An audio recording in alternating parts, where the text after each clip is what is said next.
Yes, Registrar.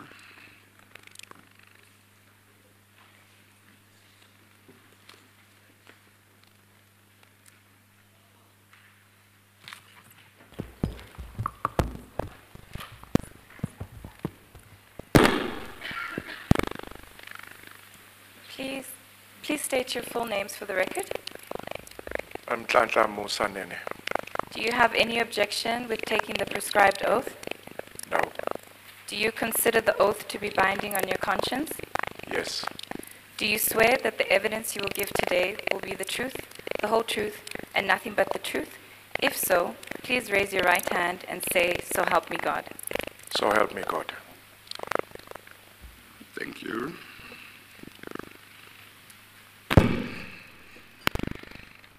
Thank you, Minister. In front of you there's a microphone which you need to switch on, please.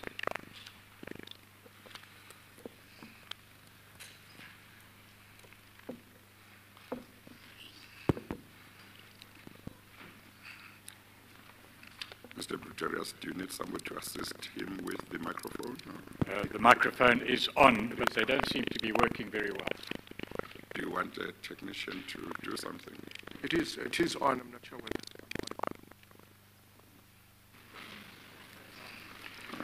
Okay. Thank you, Chair. Minister Nene, this statement that we're about to hand up, I understand, was prepared by your legal representatives in consultation with the legal team of the Commission. That is correct. May we mark the statement and the bundle, Chair, as K1?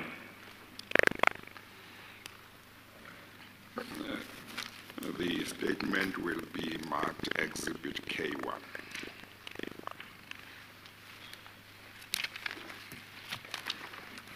Statement comprises... And the bundle. Yes, comprises 2 lever arch files.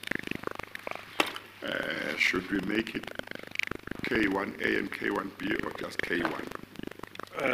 K1A and K1B, perhaps? Might be convenient. The thicker one, K1A? Yes, the That first one K1A, Yes. the second one K1B, Chair. Okay.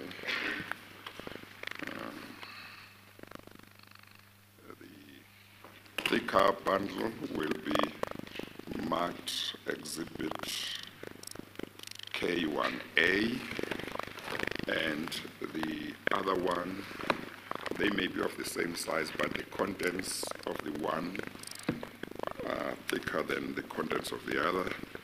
The other one, starting at page 318, will be K1, Exhibit K1B.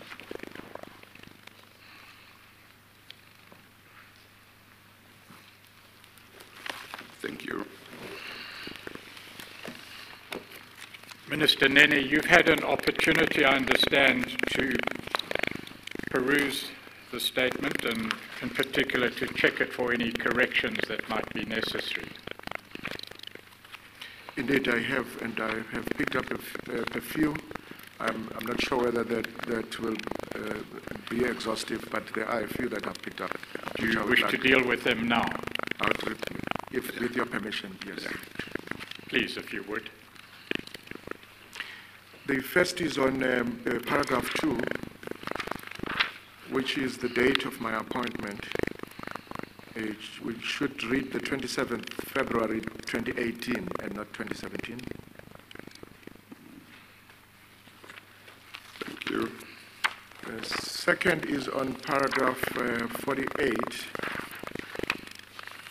which talks to, I recall seeing Mr. Zuma at the House in Saxon World on most occasions, but did not speak further than greeting. I think there is an omission of greeting there. I'm sorry, Minister. Yes. Mr. Pretorius, there may be something with the mics. I don't know whether it's his voice, but there may be something with mics. It's not. I'll try and speak a bit louder. Okay, thank you. Deputy Chief Justice. Thank you. Sometimes these microphones have given us problems before, so it might not have been your voice, but if you raise it, it will help. Well, I hope that I'm sufficiently audible myself. Okay. Thank you. they do not seem to be working in the manner in which they worked in the past. That's the first thing. The second thing is that as soon as the volume is turned up, we're getting an echo. So it's not ideal. But perhaps they can work on it as we speak. Yeah, But in the meanwhile, we'll attempt to speak closer to the microphone. I will try to. And Okay, I think then, Minister, if you can go back to paragraph 48, because I didn't hear. paragraph 48, I said it should say on most occasions, but we did not speak other than greeting. Is that all it should say, or is that an addition or a replacement of one sentence? Does that replace both sentences in paragraph 48? No, it's an addition, just saying that... Oh, it's an addition. We did not speak further than greeting. It would just be greeting. Okay, I'm sorry. Can you just dictate that addition then? On most occasions, you said. We did not speak other than greeting, Okay. which means we didn't have a conversation beyond greeting.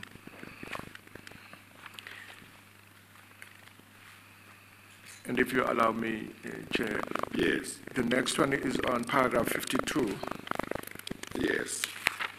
Paragraph 52 refers to a parliamentary question. It is a letter. It should be a letter.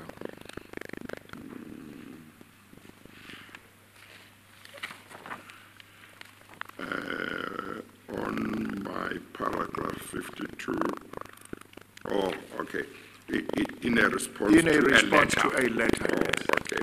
So we take out parliamentary question and say letter. Correct. Okay, thank you. And then next is on paragraph 60.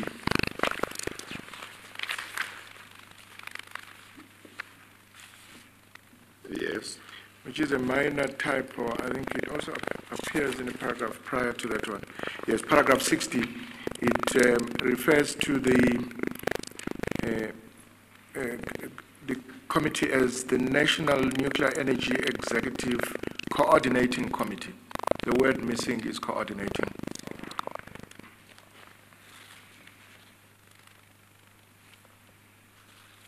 And then the last one on my list is paragraph 105.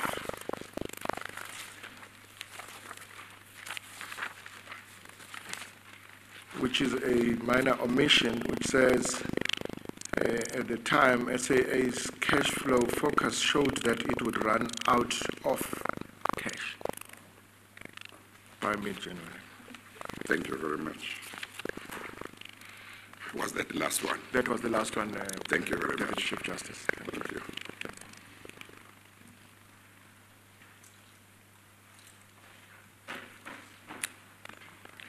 Thank you, Minister. Would you turn to page 50 of the statement, please? 50. 50. 50.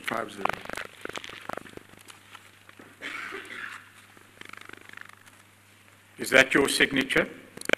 That is correct. And I see that the statement was signed on the 1st of October 2018. That's Monday, previous. Correct.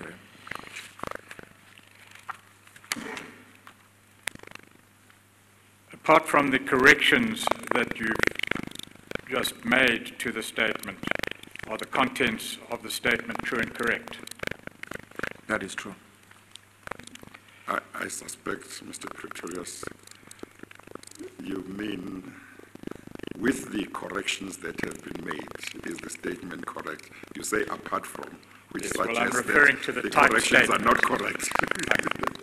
Referring to, well, again, a semantic engagement, Chief Chair, Yeah. but I'm referring No. to the type statement. Yeah, okay, all right. We will correct and put up a proper statement in due Thank you. course.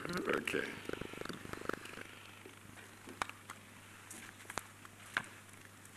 Minister Nene, since the signing of the statement, there was a leaked press report in the Business Day alluding to some of the contents of the statement, or at least alluding to matters to which you would testify.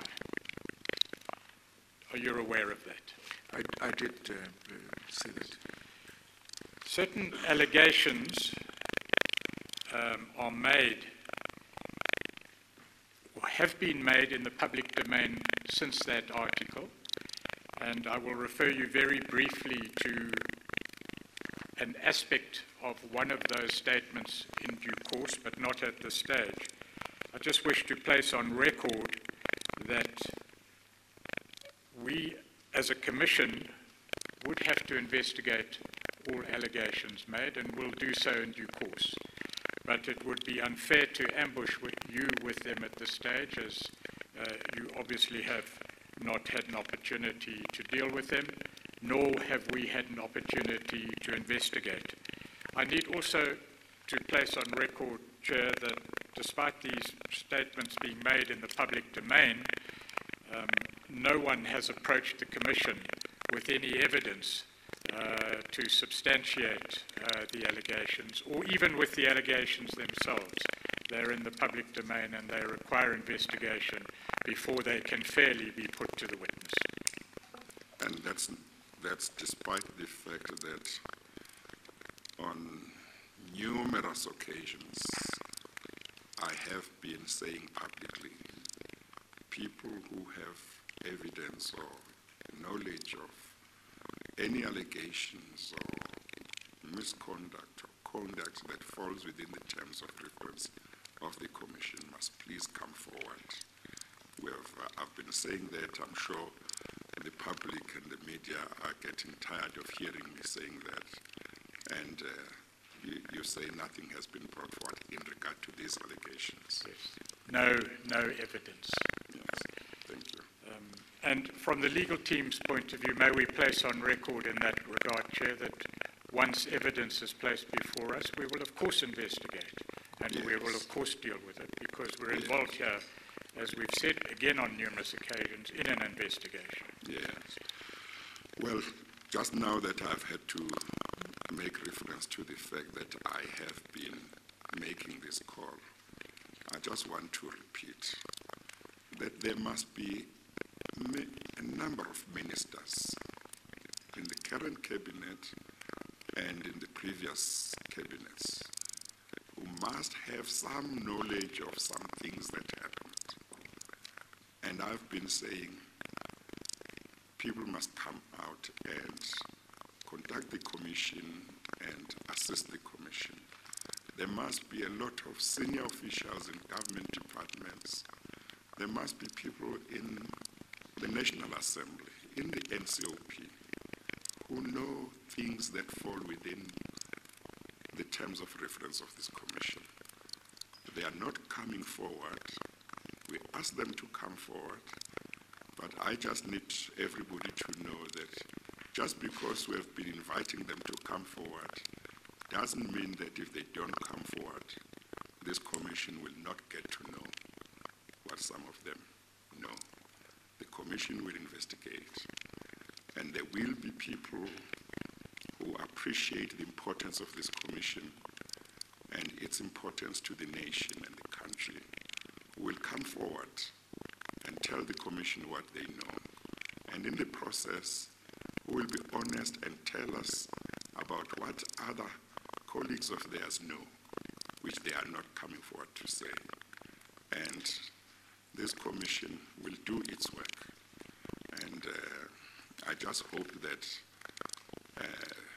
people will realize that it will be better if they come forward on their own and come and assist the Commission rather than be dragged, screaming and kicking, to come and give evidence to the Commission.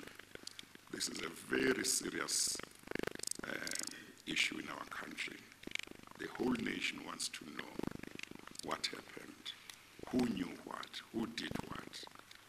And if public representatives especially are going to withhold information and we find out, this Commission will do what it has to do. So a time is going to come when we will find out ourselves what people did, what they knew, but are not coming forward to assist the Commission. We appreciate all of those who are coming forward to assist the Commission, including Minister Nene, being the first minister to, sitting minister to appear before the Commission to give evidence. We appreciate that very much. He will give evidence, and at some stage, if I grant permission, he may be cross-examined, and at the end of everything, I will make findings about his evidence and other people's evidence. But for now, I just want to say we appreciate, Minister, your coming forward to assist the Commission. I know that at least I think is one or so minister that will also be coming. There may be some former ministers. I just hope that more people who know what happened or have information come forward on their own and assist the Commission. Thank you. Thank you, Chair. In that regard, Minister Nene, as I say, the further allegations that have surfaced in the last day or so. In that regard, once the Commission has had an opportunity either to receive or obtain evidence and investigate that evidence, I trust that you would be willing to come to the Commission and deal with those. Indeed, I will be available. Thank you. Minister, you are currently the Minister of Finance, and as the statement says in paragraph 2, you were appointed as such on 27 February 2018 by the current President. Is that correct? That is correct. Would you please briefly tell the Chair of your background and qualifications? Thank you. I will just go through it as reflected in the statement so that I do not veer off. I have over 20 years of experience in the finance industry, and I have an advanced diploma in economic policy from the University of Western Cape, a certificate in economics and public finance from the University of South Africa, BCom honors in economics from the University of Western Cape, a certificate in microeconomic theories and applications and macroeconomic principles and issues from the University of London. I'm extensively involved in the finance sector and have acquired vast knowledge on how it operates and how it is regulated. My further qualifications and expertise and positions that I've held appear on my curriculum vitae. And is it correct, Minister Nene, that on the 8th of November 2008, you were appointed as the Deputy Minister of Finance under the leadership of the then President McClintock? That is correct. Until when did you serve in that position? I served in that position until the elections in May 2009. I may not have the exact date. I think May 2014, perhaps? no, there were elections in 2009. 2009. Yeah, so I served just between November and the elections in May 2009. And I was then appointed again as Deputy Minister in May 2009. When you were first appointed as Deputy Minister of Finance, who was the Minister of Finance? It was Minister Trevor Manuel.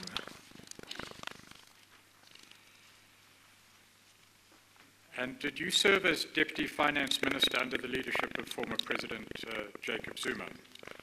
That is correct. From May 2009, the President was... Until? I served as Deputy Minister until May 2014, and as Deputy Minister. Right. And who was the Minister of Finance during that period? Minister of Finance then was Mr. Pravin Gordhan.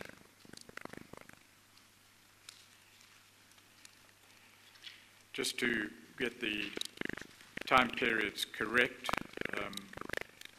President Zuma assumed office in May 2009. That is correct. And Minister Gordhan was appointed as Minister of Finance also in May 2009. That is correct. And he served in this portfolio until 25 May 2014. Correct. He was reappointed on 13 December 2015, and we'll hear more about that in due course. Yes. And then served until 31 March 2017. That's correct. You served as the Minister of Finance, I understand, from the 25th of May 2014. That's correct, Chair. Until what date did you serve in that office? Until the 9th of December 2015. Now, do you have any belief in regard to the reasons for your removal from office on 9 December 2015? Indeed, I do believe that I was removed from office because of my refusal to toe the line in relation to certain projects. And in hindsight, and having also heard from the former Deputy Minister's saga, it seems that those projects may have benefited the Gupta family and other close associates of the then President.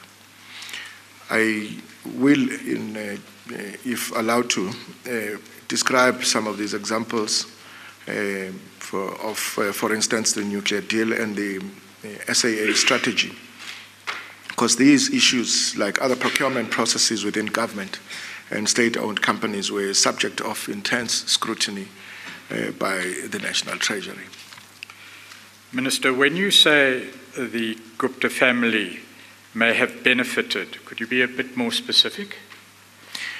As I said, in hindsight, because as I said this, I base on the former Deputy Minister's situation, who was offered my position because of my refusal to toe the line with regards to the nuclear deal in particular.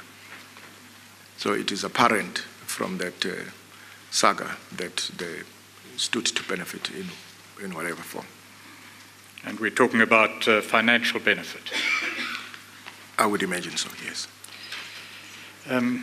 In order to understand the context of your evidence, Minister, and particularly its significance for the terms of reference of the Commission, would you assist the Commission by describing the role and functions of the Minister of Finance, and particularly the role that Treasury as an institution plays within our constitution, democracy?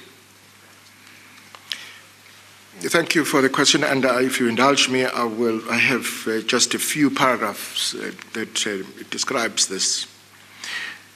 To start with, the Minister of Finance works under pressure, particularly when it comes to approving decisions that would have implications for the fiscus.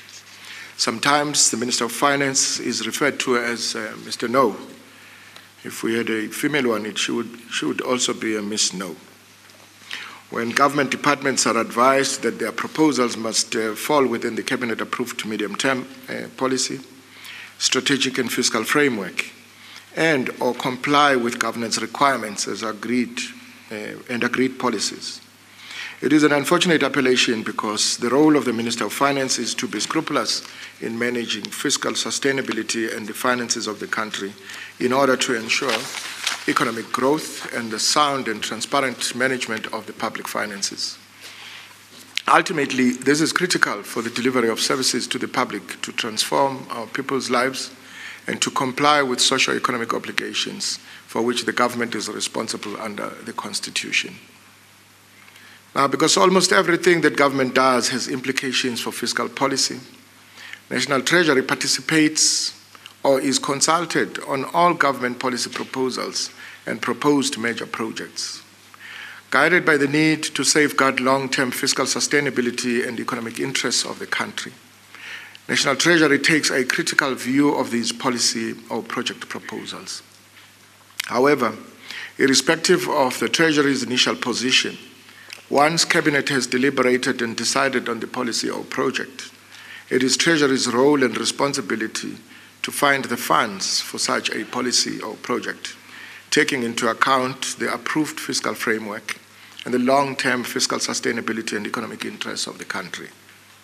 It is therefore important for me to try and explain the role of Treasury in government so that the significance of the attacks on National Treasury are understood. The structure of the fiscal and public finance system of our country is set out in Chapter 13 of the Constitution of 1996. Chapter 13 deals with the National Revenue Fund, the division of revenue between national and provincial and local governments, the establishment of the Treasury, procurement, borrowing, Treasury norms and standards. Many of these provisions are then given effect in the Public Finance Management Act and the Municipal Finance Management Act and the annual budget legislation. Now, the key finance institutions established in the Constitution are the National Treasury, the Central Bank, which is the South African Reserve Bank in South Africa, and the Financial and Fiscal Commission. Although the Reserve Bank is required to perform its primary function independently, the Constitution requires regular consultation between the bank and the Minister of Finance. The Treasury is required to ensure expenditure control in each sphere of government by ensuring compliance with legislated measures that regulate expenditure. The Treasury is empowered by the Constitution to stop the transfer of funds to any organ of state if it has committed a serious breach of those measures. The head of the Treasury is the Minister of Finance. The Minister bears unique obligations in law.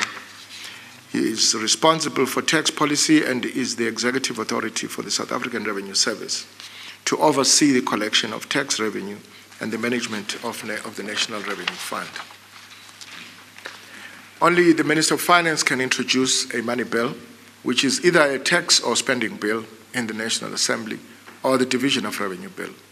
Hence, only the Minister of Finance can introduce the tax and spending proposals in Parliament as part of the budget. It is also only the Minister of Finance who can introduce a bill before the National Assembly that determines the equitable division of revenue raised and each province's equitable share of that revenue, which is called the Division of Revenue Bill. Draft legislation that amends the budget, which would be tax, appropriation, and division of revenue bills, may only be introduced in the National Assembly by the Minister of Finance.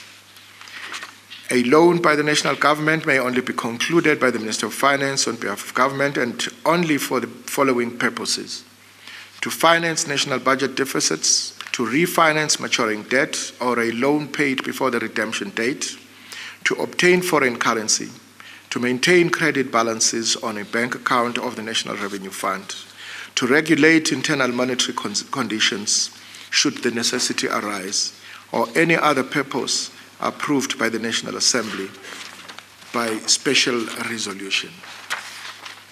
Similar to loans are guarantees, indemnities, and other securities which bind the national government to a future financial commitment.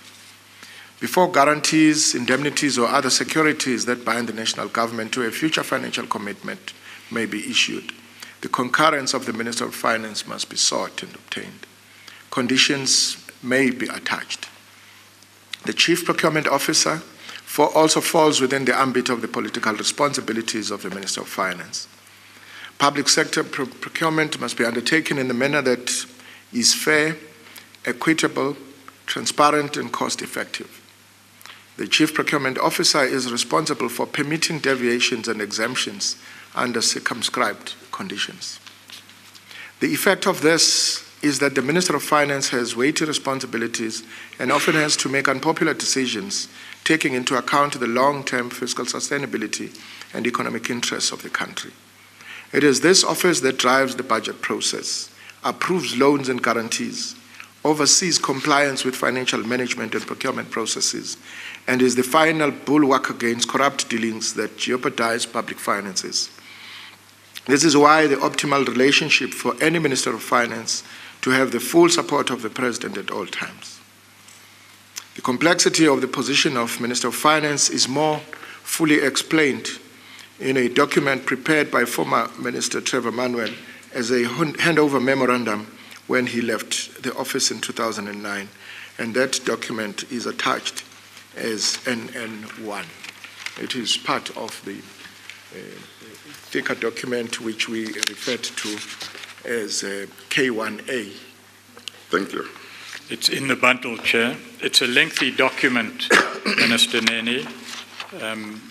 You've obviously had opportunity to look at the document. Do you agree with its contents? Absolutely, though it is now a bit dated because it does refer to some of the institutions that no longer exist, but it provides for very, very useful and instructive context. Would you continue then, please? It therefore makes sense that those who wish to pursue a systematic strategy to raid the public coffers, or those who are intent on taking decisions that have the potential to undermine fiscal sustainability, would attack the role or credibility of National Treasury as a means of getting access to government funding allocations and guarantees, or obtain permission for exceptions or deviations to conceal dubious and irregular procurement. Let's this is deal evident. With one of the attacks then on Treasury that you referred to earlier, and that is the Project Spiderweb. Correct. Indeed, this is evidence in that sinister document titled Project Spiderweb. That is also in the thicker document as it's titled NN2. Let's just go there briefly if we can, Minister. It's at page 291 of Exhibit K1A.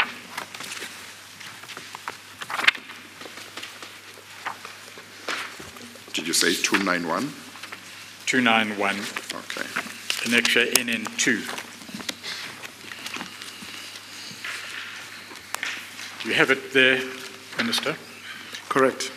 Is that the document you're referring to? It is the document. Would you very briefly just describe what this document is, and in your view, what it attempts to achieve? This document suddenly surfaced in July 2015, styled as an intelligence report, which suggested that Treasury had been captured by the apartheid-era intelligence operatives, as well as white monopoly capital, in order to control the country's finances. The document came to my attention on or just after 20 July 2015. It was forwarded to me by email from Anthony Julius, who himself was mentioned in the document. What post did he occupy? He is the Deputy Director General in Assets and Liabilities. The origin of the document and how it ended up in Treasury is still unknown to me. It was circulated to a lot of us, but it was the original one didn't come to me. I got it from the secondary source. When I read this document, it reminded me of a remark, if I were to say, that was made by former President Zuma about a month earlier, where he told me that there are apartheid agents within the Treasury. I recall conveying this remark to the Director General at the time, Mr. Lungisa Fuzile. I dismissed this as conspiracy theory. However, it was clear to me that the Treasury did not enjoy the support of the President. Before you continue with your statement, may I ask you, Minister Nene, do you know of any investigation in relation to the origins of this report? Yes, because after getting this report, I requested the Director General to inform the relevant authorities to investigate the matter.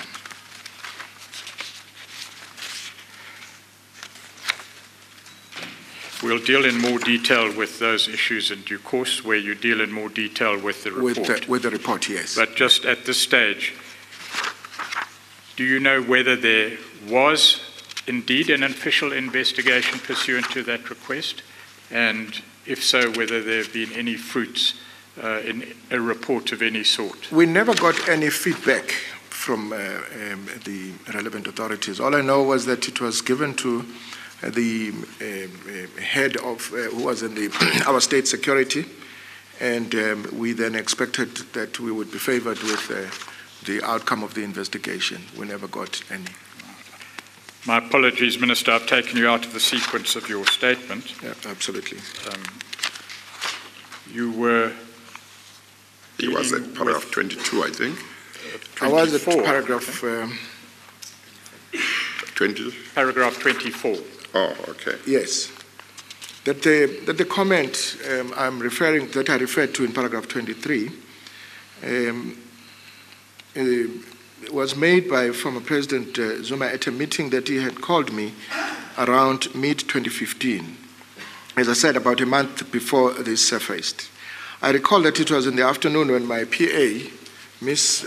Marumo, came into a meeting at our small boardroom in Pretoria to give me a note whilst I was having a meeting with the Director General, Lungisa Fuzile, and other senior managers of the Treasury, where she left me a note which the Director General also had sight of as he was sitting right next to me, which read, "The President would like to see you." I scribbled a response on the note saying that I would do so as soon as I finished the meeting. My PA returned a few minutes later with another note saying that I needed to go now. I left the meeting immediately, murmuring to the DG that maybe I was going to be fired if you are summoned in such haste. On arrival, I found President Zuma with a senior Malaysian official from Engen or Petronas, the company that owned Engen then, whom I did not know, but was introduced as an official from Petronas. The President explained that South Africa needed to own a refinery and that Petronas was prepared to sell its refinery to Petro SA. Further, and most importantly, he stated that Petro SA would need a guarantee to be able to raise the funds, and as Minister of Finance, I would have to approve the guarantee. I then indicated that I was not aware of the transaction, but if I received the application from the entity via the relevant department, I would consider a guarantee subject to the normal evaluation process.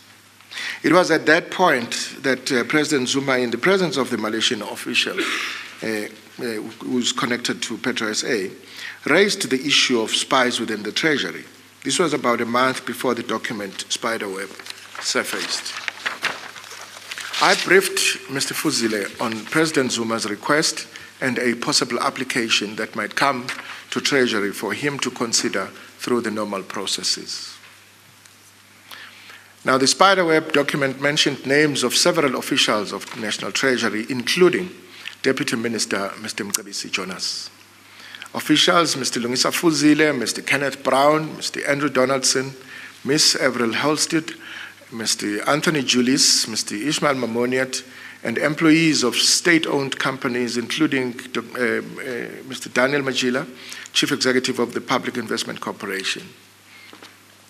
The key objectives of the Project Spiderweb were alleged to be, as you will see on the document, because it's not addressed to anyone, but it is titled National Treasury and the Project Spiderweb. Now, these were the allegations that it was alleged, the objectives were alleged to be to influence the design and implementation of the economic and fiscal policy.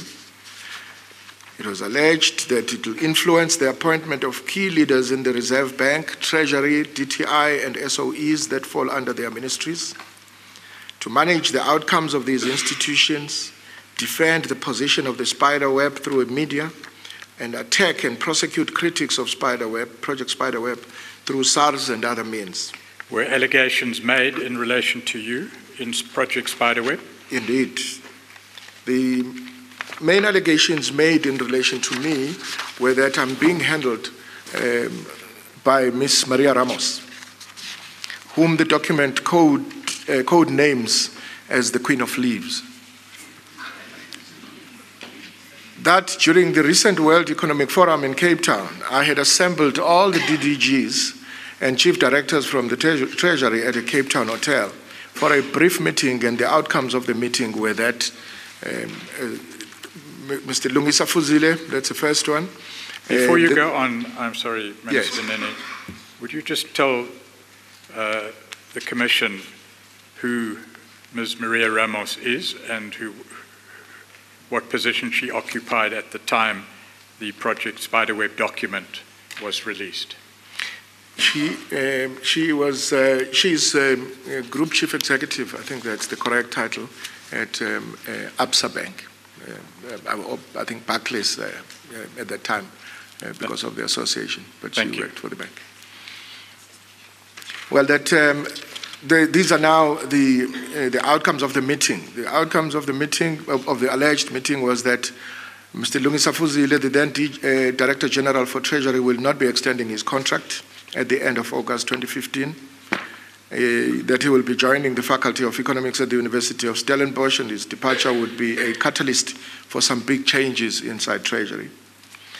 Did that occur, in fact, or did it not occur? It did not. But also that Ms. Avril Halstead will be promoted to the position of DG at Treasury, that she will be promoted to position of DDG very soon as a stepping stone for her to become the next DG. That also didn't happen. That Mr. Michael Sachs, the then DDG, will be transferred to one of the SOEs, and that Mr. Tumi Moleke will be transferred to another ministry as a DDG that works with the Treasury. Did those two events occur? They also didn't. That I stated that the Treasury must play a key role in the management of state-owned entities and expect my officials to play a firm hand in managing the affairs of the SOEs.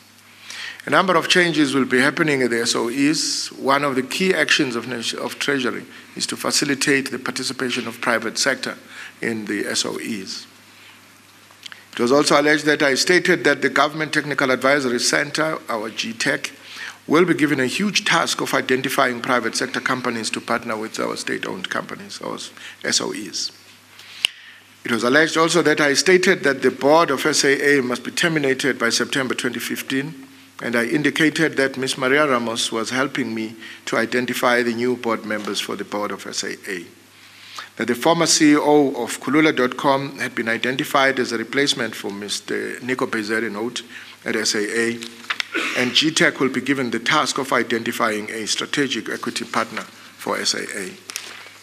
It was also alleged that I stated that Treasury must support the appointment of Mr. Brian Malife, and that Eskom will be creating a position of COO, and that Mr. Matsela Koko will be filling in that position. It was alleged further that Treasury is very close to sell the government stake in Vodacom, and Eskom will be getting some cash injection. It also alleged that Ms. Maria Ramos was also invited by the minister to give a word of support to the staff of at Treasury, who then praised the staff for the wonderful work they are doing. And she is alleged to have stated that she will be assisting Minister Nene to identify skills for the key positions at the Treasury. That she has already assisted in placing the key chief investment officer at the GEPF, and she'll be assisting in identifying the CEO at GTEC, which is our technical advisory, since Andrew Donaldson will be the chairman. Just to put these allegations in their context, yes. The allegations that you have just recited to the chair are all allegations made in the document. Correct. Spiderweb. Correct. And what is your observation about the correctness of these allegations? I strongly deny each and every one of the allegations as baseless and have no merit. Before we move on in your statement, the allegations appear to be quite detailed.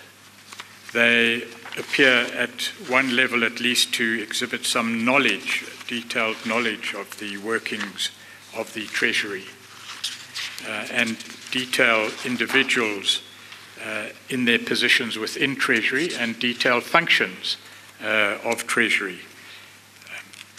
Do you have any idea of where this information or this disinformation, as you put it, could have come from? It is not clear because, I mean, some of it actually didn't entirely make sense, because if you talk about where people were, the people that were going to be moving from what department to what department, but indeed it showed somebody who had actually studied a bit of National Treasury. Yes. And given the import of all these allegations and the level of knowledge purported to be held by the author or authors of the document, what was your expectation of the need for a proper investigation? Well, we wanted to establish the origins of the document so that we could then establish what the intent of the document was. You detail that a little later on. Correct, yes. But also I'm sorry. Yes. What concern was raised in your mind on reading this document? Indeed, I was concerned that the Treasury was, it seemed like the Treasury was now going to be targeted in an attempt to undermine its legitimate role and function.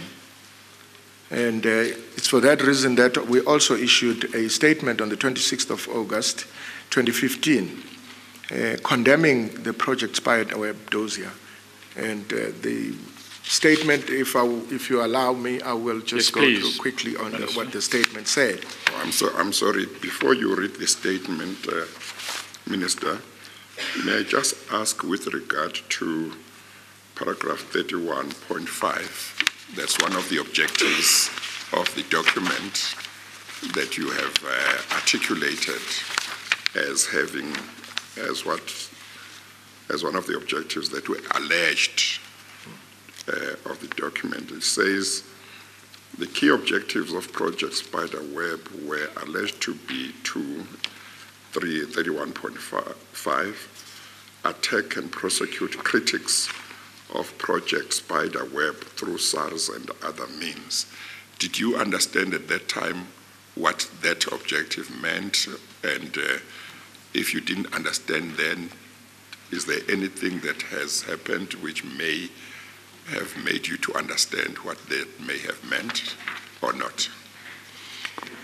Indeed, I did not at that time, but as I outline them here in the report, I take them directly from the document itself on page 293, that those were the objectives, 292 up to 293. But indeed, you know, judging by the developments at the revenue services today on hindsight, indeed, there is a link between this document. Thank you.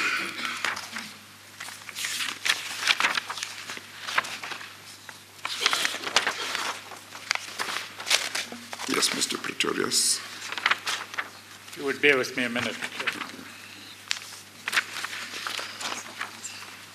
Yes. Perhaps in relation to that allegation in the paragraph you've just referred to, are you able to specify any link in relation to the more general theme that you have stated in your statement about attacks on Treasury and the integrity of the institution and events at SARS, at the Revenue Services? Do you have any further explanation of that link? Look, it is public knowledge that we had a situation at SARS where the institution actually started moving in a direction that sought to undermine its strength. And as we have seen that there were people through SARS or within SARS that ended up having to be either removed, or the institutions that were disbanded within SARS that were actually responsible for holding together the revenue services. Yes. Those issues are in the public domain at Absolutely. present. Yes. Minister, you were about to read to the Chair the media statement that you issued following the release of the Project Spiderweb dossier? Yes. The statement read as follows. National Treasury has become aware of a document called Spiderweb that has been circulated in the media and would like to condemn it in the strongest terms. The faceless people behind it allege a conspiracy to influence economic policy and the work of the National Treasury. The document is baseless and vexatious. It appears calculated to sow seeds of suspicion and may be motivated by an unexplainable desire to undermine and destabilize the institution. The contents neither warrant a response nor further comment. The Treasury has passed it on to relevant authorities to investigate its source and will be transparent about the outcome of that process once completed. And as indicated in my statement and in response to your question earlier, Chair, I tasked the Director General, Mr. Lungisa Fuzile, to forward the report to the relevant authorities for further investigation regarding the genesis of the dossier. I understand that Mr. Fuzile sent it to Minister Mashobo and Dr. Batando Siswana. Before you go on, what positions or offices did they occupy at the time? Mr. Mashobo was the Minister responsible for State Security, and Dr. Batando Siswana was the head of that department. Mr. Fuzile indicated that they visited him twice to ask for their access to the email system of the people who received the document and those who were named. I have never received any follow-up report on whether an investigation was actually initiated by the relevant authorities or the outcome of any investigation. From your point of view, having testified as to the importance of Treasury as an institution and the vulnerability that Treasury has to attacks and the consequences of that, was this a satisfactory outcome for you? It was not. We were concerned, but we felt that we do need to focus our attention to making sure that now that we know that the Treasury is under attack, we focus our attention on being vigilant and do our work going forward. Would you then move on to a new topic, please, Minister, and that's to deal with your meeting with Deputy Minister Jonas? Indeed. My meeting with Minister Jonas, I must preface it by that that's the first time that I heard that I may be removed from office when I met with him on the morning of Monday, the 26th of October 2015.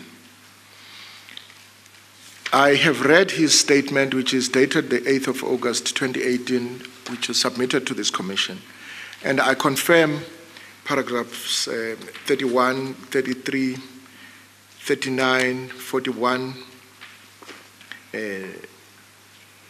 41 up to 43 of the statement. When you say you confirm those paragraphs, do you mean that you confirm the correctness of those paragraphs? The correctness of the paragraphs, yes.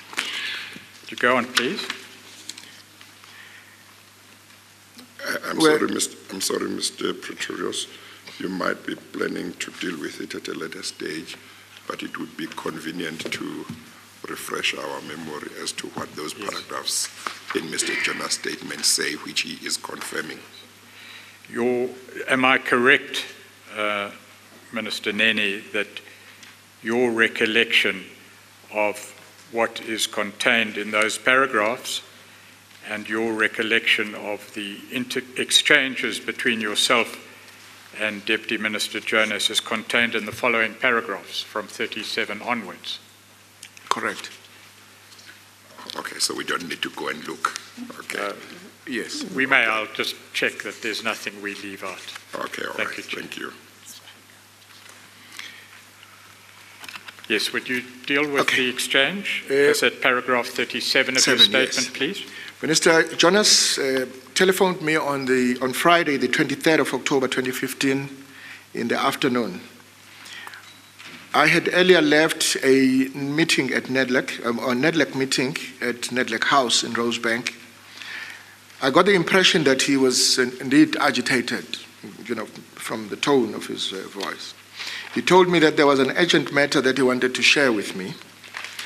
At that time, I was on my way to OR Tambo International Airport to catch a flight to KwaZulu-Natal. We agreed to meet on Sunday, the 25th of October, when I returned to Joburg. However, on Sunday, the 25th of October 2015, I arrived in Gauteng later than planned. I then called Mr. Jonas and requested that we postpone our meeting to Monday morning. We indeed met on Monday morning, the 26th of October 2015, at around 8:15 in the morning. We were supposed to meet in my office, but we decided to go to his office as he had a good balcony, which would be outside and perhaps which we also thought would be safer. I could see that he was flustered. He informed me of an uncomfortable meeting he had had with Mr. Ajay Gupta, Mr. Fana Hlongwane, and Mr. Duduzane Zuma in Saxonwold. Before you proceed, Minister, we might as well be frank about it. When you say it had a good balcony, which would be safer, would you be a bit more specific, please? Well, you know, in the environment where Project Spiderweb and all of these things, you would actually, even when you look at a flower pot, you're not too sure whether it has something. So you think perhaps the balcony outside might be a safe place to discuss a matter of confidentiality. Thank you. He then told me that during that meeting, he was offered the position that I was holding at the time, that of Minister of Finance. He also told me that Mr. Ajay Gupta offered him 600,000 rands in cash immediately, and a further 600 million rands to be deposited in a bank account offshore.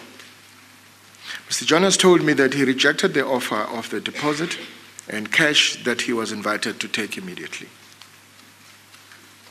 At that stage, there were already rumors circulating in the media about an imminent cabinet reshuffle. My name was amongst the ministers who were reported to be due for removal. I had paid these rumors no regard. Mr. Jonas then informed me that the Guptas were aware of this intended reshuffle and that they had informed him that they were influential in the removal of certain ministers from their positions. And I recall saying to him, "Who are they to offer you the job of minister?" I suggested to him that I should resign perhaps, since I was to be fired anyway. But Mr. Jonas pointed out, and I agreed with him, that I should continue to hold the line at the Treasury and not give in to these threats. I was already concerned about attacks on the Treasury and the intentions of those behind Project Spiderweb dossier that had been released a few months earlier. Before you continue, please, Minister Nene, apart from issues that were at that time in the public domain, you've given direct evidence about the Project Spiderweb dossier, which you've described in the context of attacks and potential attacks on Treasury, and you've given evidence directly about what Mr. Jonas reported to you in the context of rumors about your own removal. Did you not think to raise this with the President? Certainly not. You know, I always say that you know, our appointments and our removals are just it's an announcement. So you are in the job for 24 hours, actually, not for 5 years. This is always made out, because you serve at the pleasure of the President. Right. You give some explanation for your subsequent conduct in paragraph 43. Indeed. I say that although I was perturbed by what Mr. Jonas had conveyed to me, and even though I at some point thought maybe I should resign, but I immediately returned to the business of the day. I had a very busy day on that Monday with many meetings scheduled, including a meeting with the Executive Director and alternate Executive Director of the World Bank. That is now according to my diary for the day. A preparatory meeting with, on SAA and a briefing on ESCOM and independent power producers. I did not wish to be distracted from the tasks I had to perform. We were working under tremendous pressure at National Treasury, and amidst the particular challenges of the nuclear procurement program, the troubles with SAA and ESCOM, the economy underperforming, and we were required to consider where we could reduce expenditure as government. So we had just presented the medium-term budget policy statement 5 days before, on the 20th of October 2015, which is followed by many investor and public briefings which I was required to attend. This is usually a very busy period in the Treasury schedule, as it requires the Minister's full attention. Minister, may I return to the question once more? In evidence that has been given before this Commission, and certainly in our own investigations, it appears, as appears from your own evidence today, that there were a number of direct and indirect, explained and unexplained attacks on important institutions in the country, particularly Treasury. But what is noteworthy, and perhaps this should be subject to further investigation, is that there appears to have been a silence insofar as there was any accountability to the public in regard to these events. Do you agree with that observation? And if so, do you have any explanation for it? Maybe I don't understand the question well. The Project Spiderweb dossier, Yes. the attack, in inverted commas, in relation to Mr. Jonas being informed that he might be offered by a completely outside third party a ministerial position. Why wasn't more said about this at the time in the public? I think from our side, the only time we went public was when on Project Spiderweb, because we issued a statement because we were concerned. And also, that document was not only circulating within the Treasury, it also was circulating outside because we were beginning to get questions about it. So we did issue a statement just to dispel whatever it is, so that if there is anything else, people know that as the National Treasury, we remain focused on what we are supposed to do rather than... And within the ruling party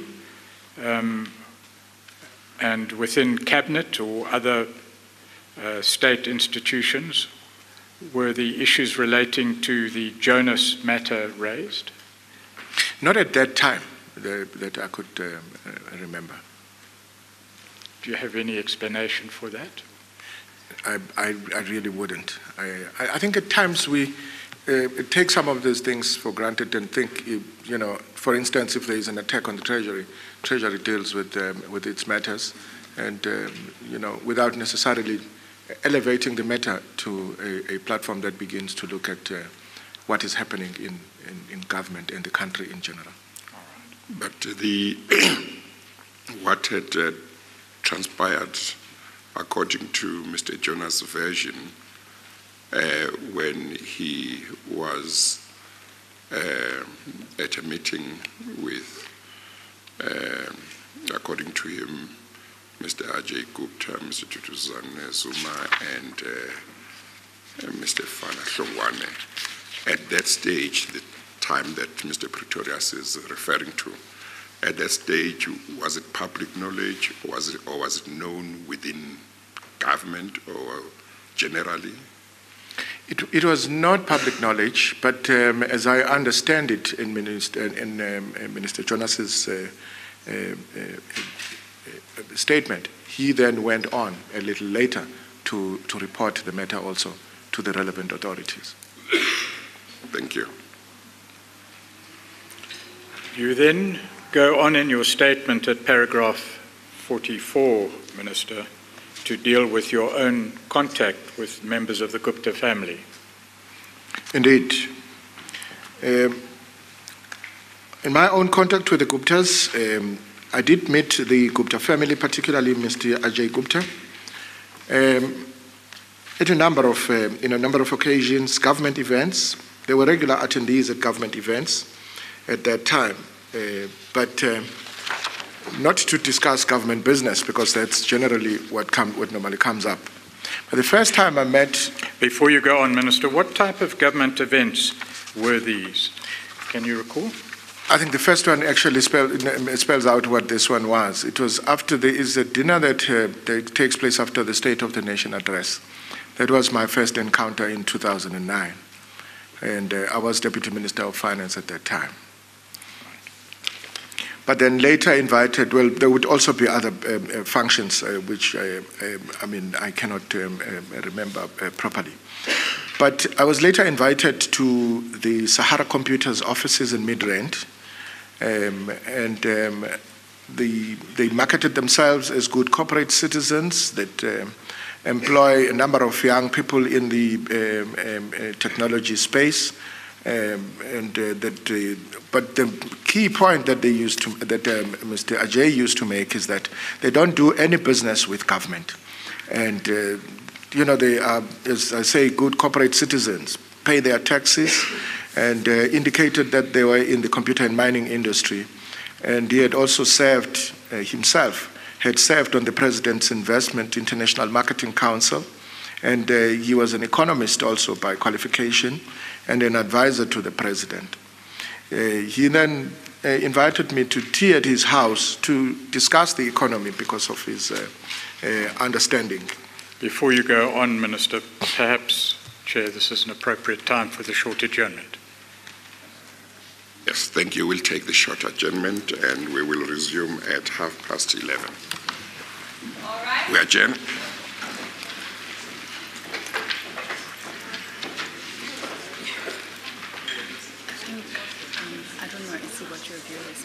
Okay, you've been watching the testimony from the Finance Minister Nene before the Commission of Inquiry into State Capture, and lots being revealed earlier on. The important parts for me is that former President Jacob Zuma has said that he will forgo the opportunity to come to the Commission because he has not been directly implicated, to which the judge responded that being said, please come and clarify why Themba Maseko says you called him on his way to IJ, why Feki Mentor said you accompanied him to the car when he went to visit the brothers. But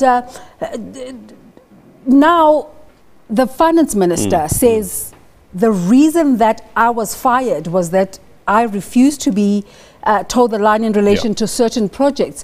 And there's only one person who has the power to fire the minister. So immediately there, I would think that's a direct implication. The chairperson of the commission actually made the call, repeated the call for those who have any information, be it ministers, be it senior government officials, to voluntarily come forward, not kicking and screaming. So basically saying that any information that is dealt with in the public domain will not be dealt with in the commission if it's not brought directly. Those were the allegations, to the commission. So the commission says they will investigate all allegations. So until that happens, I think, while they were delving into his relationship and his interactions with the Guptas at this stage. And they will continue to do that at 11:30. He also spoke about Project Spiderweb, that document, the so-called alleged intelligence report. So we're going to hear more about that. The purported reason for firing him.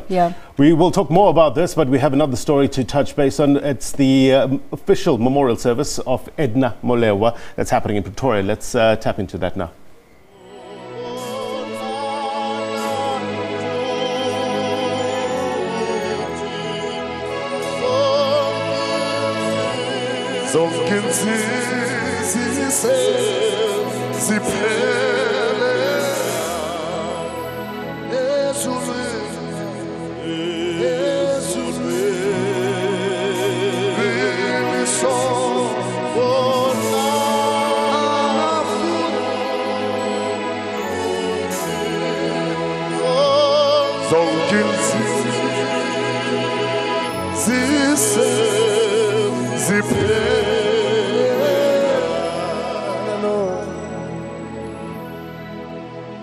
In the name of the Father, and of the Son, and of the Holy Spirit. O God, to whom mercy and forgiveness belong.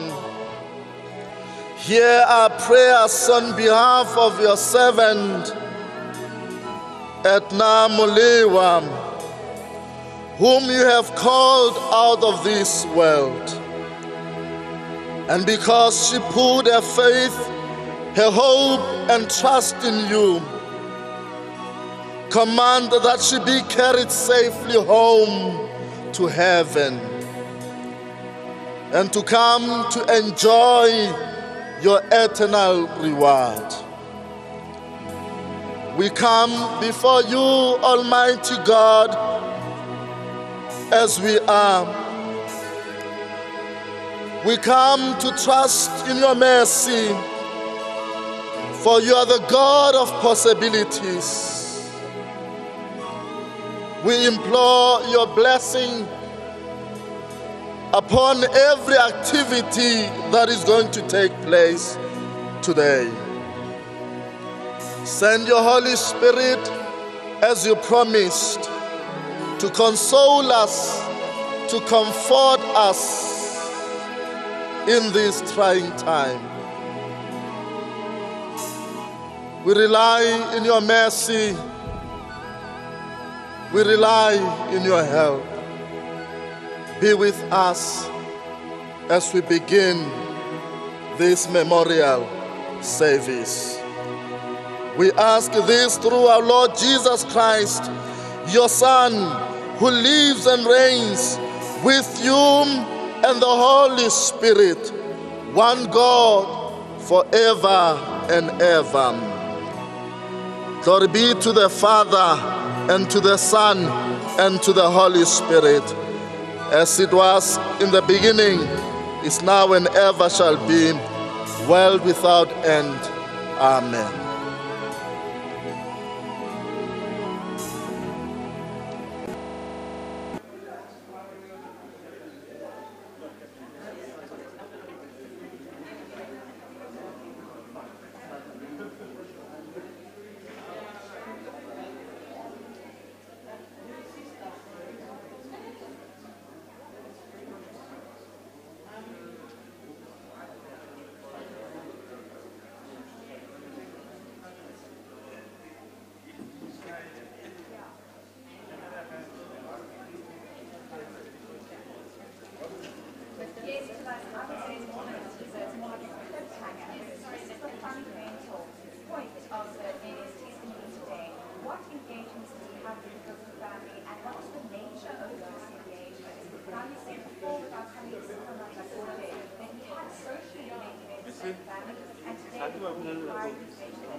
about corrupting intelligence in the Treasury, and it says that on those grounds, very clearly about how this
Excuse me. Yes, Mr. Pretorius.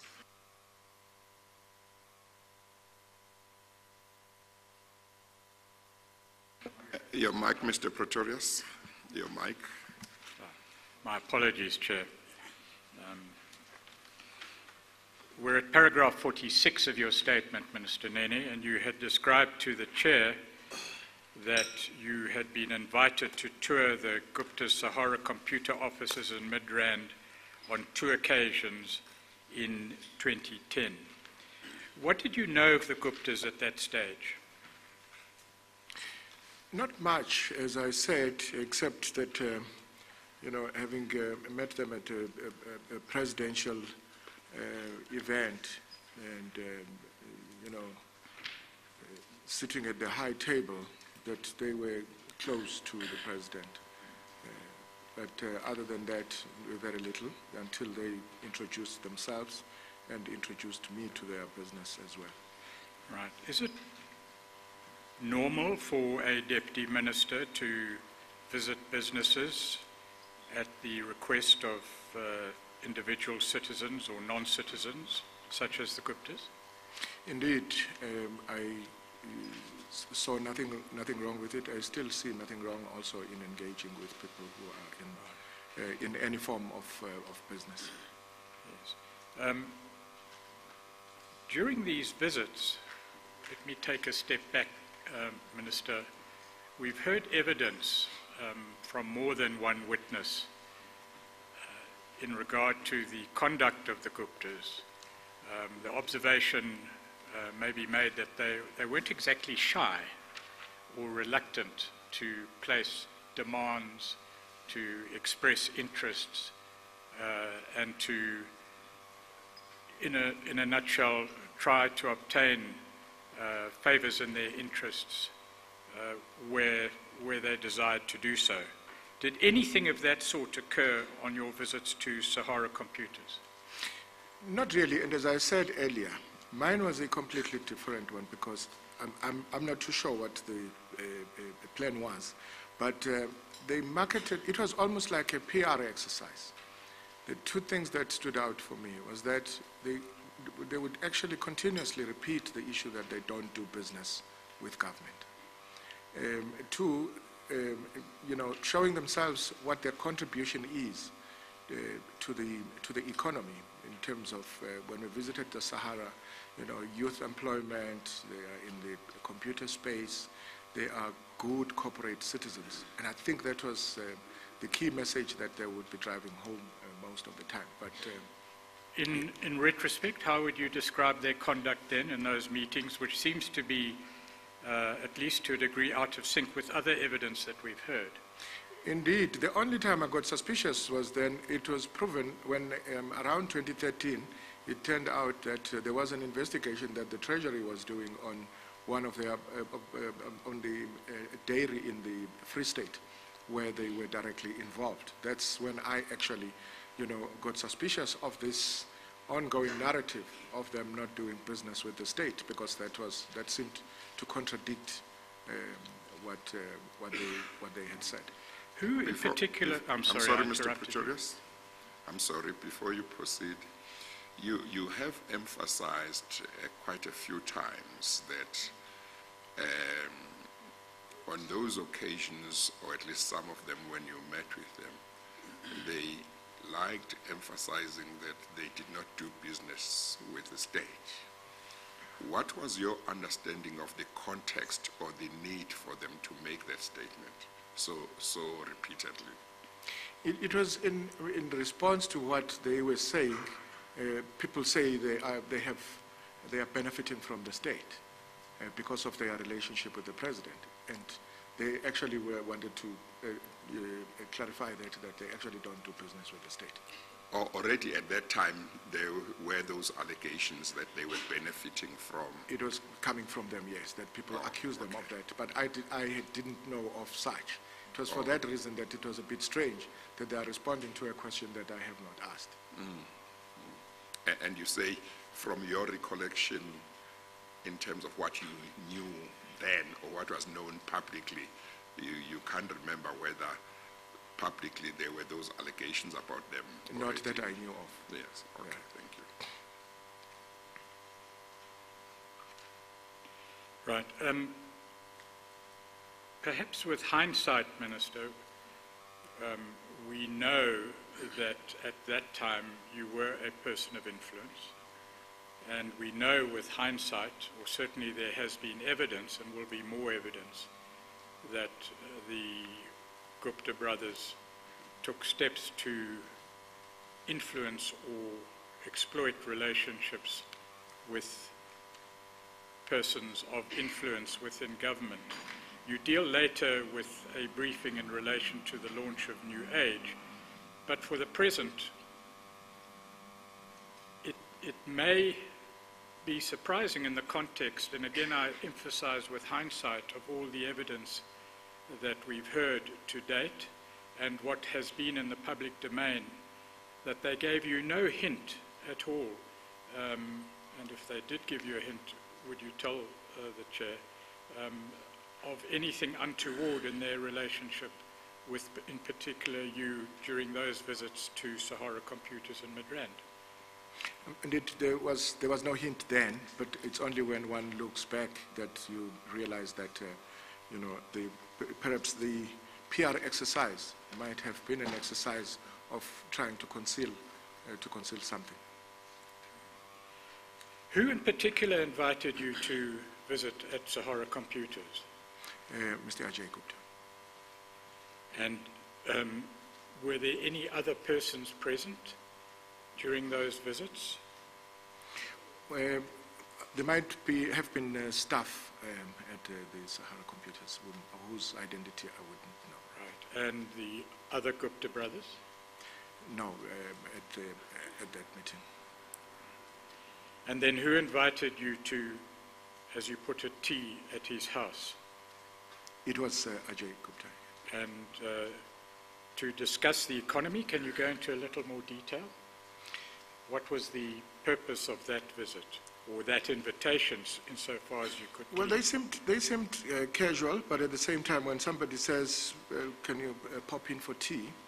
and I must also say that at that time I had no reason also to think that might have an adverse impact, because, like I said, when one of the requests was also for me to contribute to a magazine that was published by former Minister Mr. Isopahad, which was called The Thinker, and I actually would, most of the time I would leave the home with my own magazine, because that was being promoted. But also then when one was briefed on the impending launch of the New Age, So the discussion was about the contribution they're making also in that space. And also that the media in South Africa was hostile to government and the ANC. So it is important that there is a much more objective view, which is what they were purporting to be putting across. And as such also, requesting us that when they launch these media houses that we as government should support. And the briefing to me was portrayed as a briefing that is also given to my other colleagues. During what period did you visit their home in Saxonwold? On the 4 occasions you mentioned in paragraph 47. It was, I think it was during around 2010 as Deputy Minister. And perhaps again in Midrand, I think in 2013. But just between that time, around 2010 and 2013. It is not very easy to attach actual dates to those visits because it was normally not planned visits. You get a call when you get invited, and if you do have time, you pop in. If you don't have the time again, there are a number of those where I would actually say, I'm not available. But when available, I would then pop in. I understand. At that time, or during that period, besides being Deputy Minister, what official positions did you hold? Besides being Deputy Minister, it is a position that is, by virtue of being Deputy Minister, that you are appointed as a non-executive director of the Public Investment Corporation and chairperson of the PIC. And what is the role of the Public Investment Corporation? The Public Investment Corporation is a fund manager for the government employees pension fund, right. And other government funds like the Compensation Commission and the UIF. And does it give loans to businesses and institutions? It does give loans to businesses and institutions, but it also co-finances or buys equity into some businesses with other partners. Again, in relation to the interests of the Guptas and their related companies and their communications with persons in influence, are you aware of any loans that the Public Investment Corporation made to the Guptas or Gupta-related entities? No, not that I'm aware of, except the inquiry that I refer to in paragraph 50, where the Mr. Ajay Gupta, when I was Minister of Finance, where he wanted he raised an issue that he was having with Mr. Iqbal Swev of Independent Media, where he wanted to know from me whether it could be correct that the agreement that Mr. Swev has with the PIC precluded him from entering into a partnership with the Guptas to form an independent media group. Yes, we'll come to that in a moment. Yeah. But at a more general level, given the evidence so far, to the extent that that evidence is correct, that the Guptas were not shy in pursuing their interests in relation to persons of influence, and given your positions as Deputy Minister and Chair of the PIC, the question may, it seems, be asked, is it not strange that they wouldn't have approached you directly, as was their wont during that time, to attempt to ask you to exercise your influence in their favor? I would have found it strange if they did, after having been so clear that they do not do business with the state. Right, you talk about later visits being related to the impending launch of New Age. Could you just expand on that a bit, please? It was just a briefing that they are in the process of launching a newspaper, and as they did also with the launch of the TV station, that it is going to be presenting an alternative perspective to the to the public rather than what we have currently in South Africa, where most of the media houses are actually hostile to the state and to the governing party. During these visits, was there any request for or assumption that there would be support for the New Age venture? Well, it was clear that the intention is that because we make use of the other media houses, they are introducing an alternative, and it would make sense that we support the media houses. Did they ask for support directly? Not directly, but they introduced themselves as going to be the alternative voice. Was that request for support an assumption, underlying assumption in their approach? Indeed, yeah. In paragraph 48, you refer again to the visits to the Saxonwold home, and you refer to Mr. Duduzane Zuma being present. Do you see that in paragraph 48? Correct. What did you think about his presence at the house in Saxonwold? It just confirmed the relationship that the family had with the president's family. What did you know at that time of that relationship? Well, I just knew that they were very close to the president. As I said earlier, even when I saw them for the first time, it was because they were sitting with the president on the main table. Within the Treasury, I presume that you are assisted by advisors who would keep an eye on matters relevant to Treasury functions as to what is reported in the media and in other sources of information. Is that correct? Yes, that's true. Did you have any warning before 2013 from what existed in the public domain concerning the Guptas and their role in South Africa?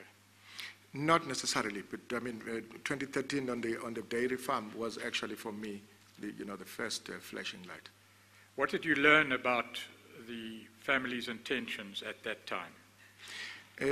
There was an investigation that the Treasury was embarking on, which showed that their relationship with that community and the project itself was not done in accordance with the regulations.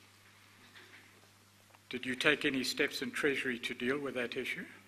Yes, there was an investigation, an ongoing investigation, which was concluded and given to the law enforcement authorities once concluded. Yes, is that the ENS investigation? Correct. Edward Nathan Sonnenberg's investigation? Correct. Yeah. And there, we know subsequent to that there were further investigations? Correct.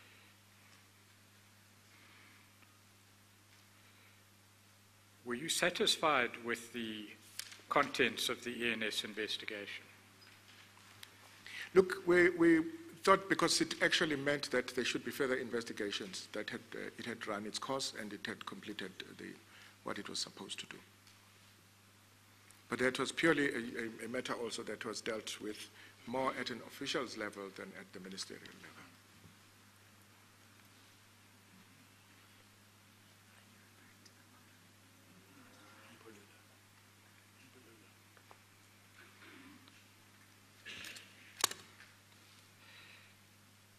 In 2014, you say in paragraph 50 that you went to their house on 2 occasions in the latter half of 2014.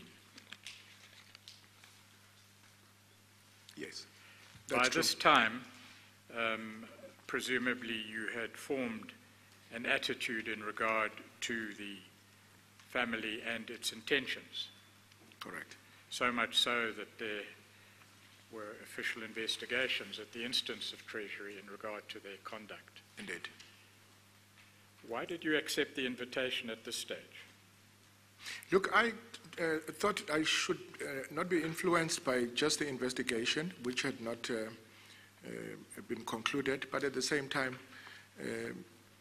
managing a relationship means you are now going to be more careful and circumspect in dealing with people, but it does not necessarily mean that all of a sudden you say, I can't talk to you because I'm told you are being investigated.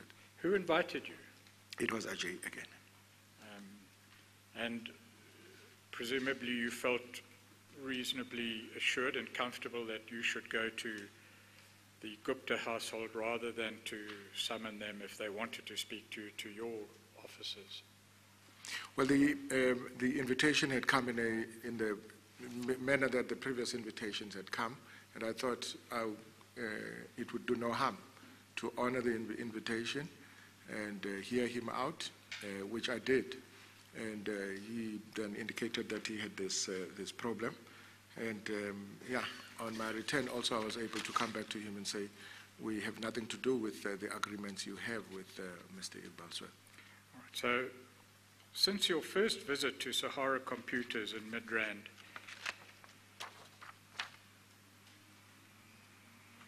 it is now 2014, the approach to you regarding the relationship between the Guptas and Mr. Iqbal Survey of independent mediator, was this the first time that any request to intervene had been made to you? It was, yes.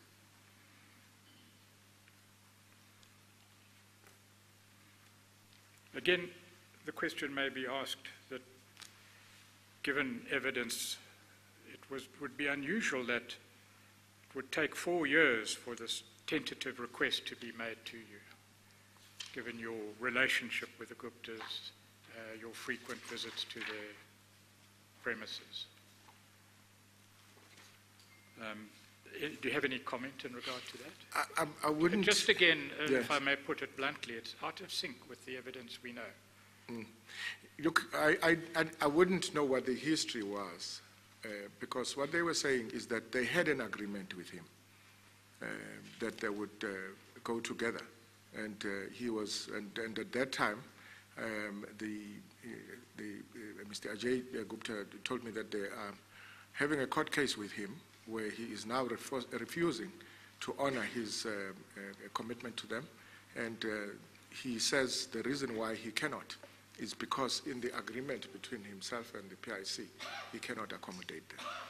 Right. We know now that at this time you are, in fact, Minister of Finance. Correct.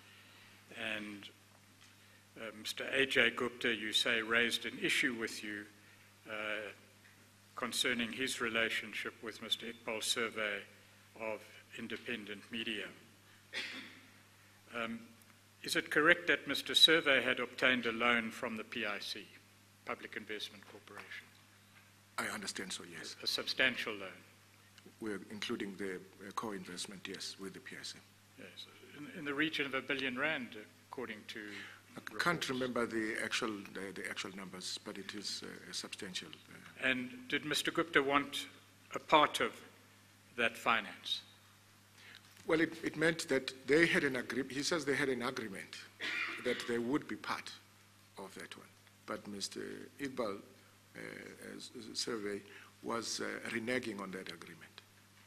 So the inquiry was, because he says it can't be done because of the PIC agreement, ours was, is that correct? And I said, in terms of the agreement between the PIC and whoever else is in funding with, that wouldn't be the PIC's matter to interfere in the agreements. And that is the clarification that you say you gave him? Correct. And beyond that, my humble request also was that if he has further queries, he must raise them directly with the PIC. Right. And we have learnt in the short time in which we've been able to examine the issues in your statement that there was a prospect, at least, of litigation between Gupta, perhaps Oak Bay Investments on the one hand, and independent media, Mr. Survey, on the other. Do you know of that litigation? He alluded, Mr. Ajay Gupta alluded to that. He said there was a court. He said there was a court case.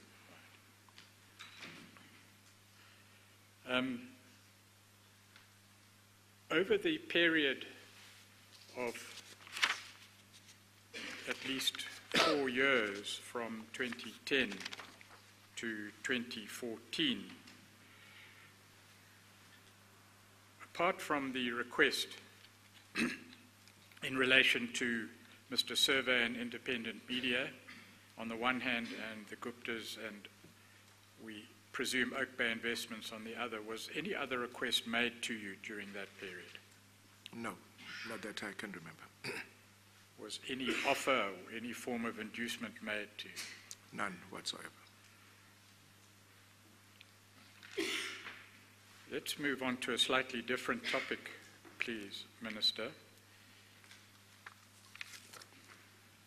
On the 12th of June 2018, you had occasion to address a letter to Mr. Floyd Shivambu, Minister of Parliament and a member of the Economic Freedom Fighters.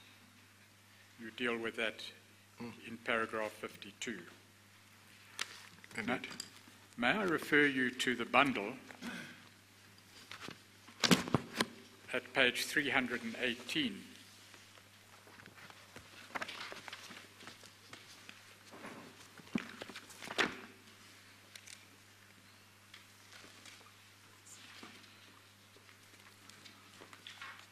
Do you recognize this document? What page did you say, Mr. Juras? 318, annexure NN3. 318. 318. Probably in your second bundle. Bundle K1B. Okay, thank you. Yes, I do recognize the document.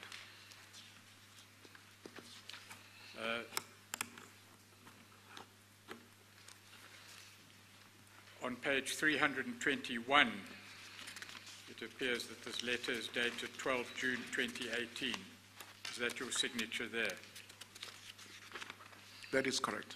What was the context that required this letter to be written by yourself?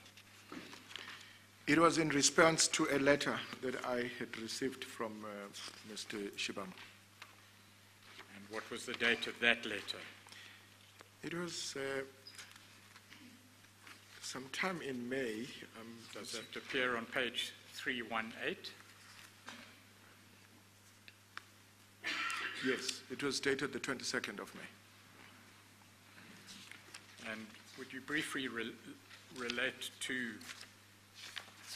the Chair what you stated to Mr. Shivambu in response to his letter of 22 May 2018? In his letter, he had insinuated that I facilitated the Guptas' access to the PIC during my tenure as Deputy Minister of Finance. I confirmed that I had met some members of the Gupta family during government functions, especially the dinner hosted by the President and the presentation of the State Nation, after the presentation of the State of the Nation address, and that on one of these occasions I was invited to tour the mid-rand offices because that was the content of his question as well, and that in both my role as Minister of Finance and my positions as Deputy Minister of Finance, I've been approached by numerous individuals and companies asking for my assistance in securing finance, especially from the PIC. In all instances, these individuals, with no exceptions, and companies were informed that they should approach the PIC directly through its formal channels. And is that the letter that we've just referred to at page 318? And that's the letter that we are referring to, because there were quite a number of questions and sub-questions as well. Right. Before you go on, at the outset of your evidence, we referred to a certain public statement issued on behalf of the Economic Freedom Front in relation to your evidence today, or the prospect of your evidence today. I'm not going to place that document on record until both the Commission and your own legal representatives have had a chance to interrogate that document and to deal with the rather general allegations contained therein, and to emphasize once more that we have no direct evidence from the EFF in regard to the contents. Safe to say that in paragraph 2 of that document, it states that the EFF wrote a letter to Nhlanhla Nene on 22 May 2018, asking him about his relationship with the Guptas and the many instances he negotiated business dealings with them. And there's a further statement following that saying that you refused to respond to those questions. Is that statement correct? That statement is incorrect because as, the letter included, which was written on the 12th of June, was a response to the letter that they wrote on the 22nd. So the letter was responded to. I can confirm that. We followed it up when also we saw in the public space that they were saying that I had not responded. We actually followed up with our parliamentary. We'll come to the further evidence in a moment. Save to highlight at this stage that certainly, notwithstanding the absence of any evidence given to us, the Commission will look at the allegations, investigate them, and you've expressed your willingness to respond Absolutely. At the appropriate time. That's correct.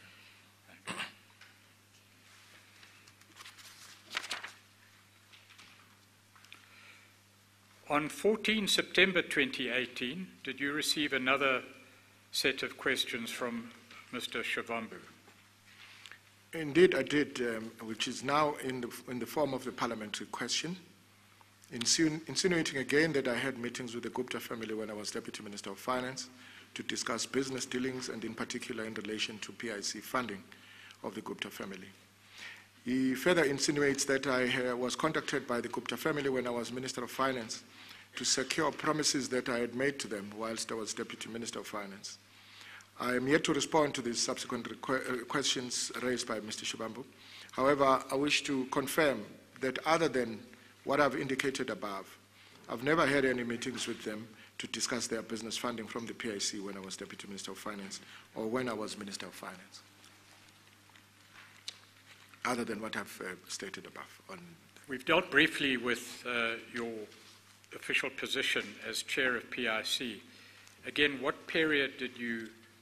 during what period did you occupy the position of Chair of the Public Investment Corporation?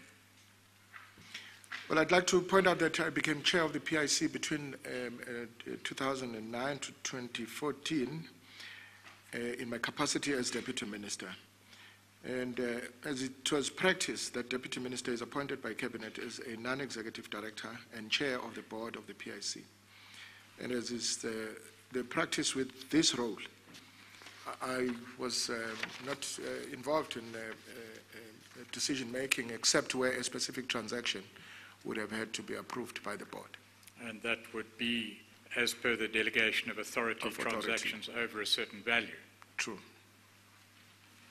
Do you ever recall approving a transaction in favor of the Guptas or a Gupta-related entity? No.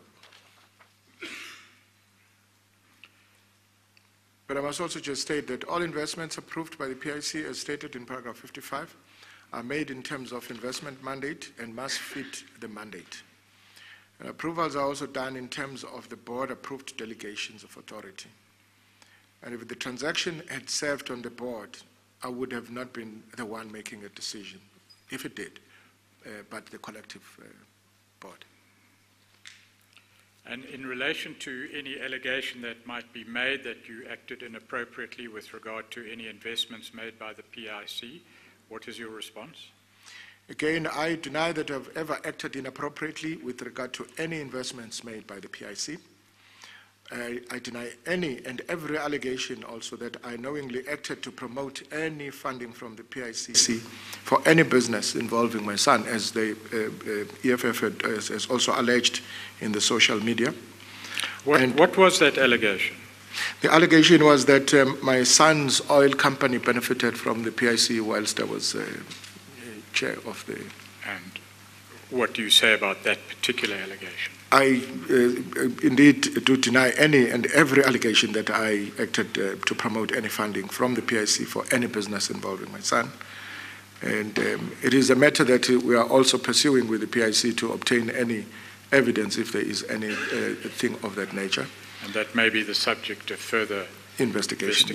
Yes. And then, but we are convinced that again, this one is also baseless. But as you correctly pointed out, that these developments will have to be dealt with at the right time. You also refer to what you describe as fake WhatsApp messages.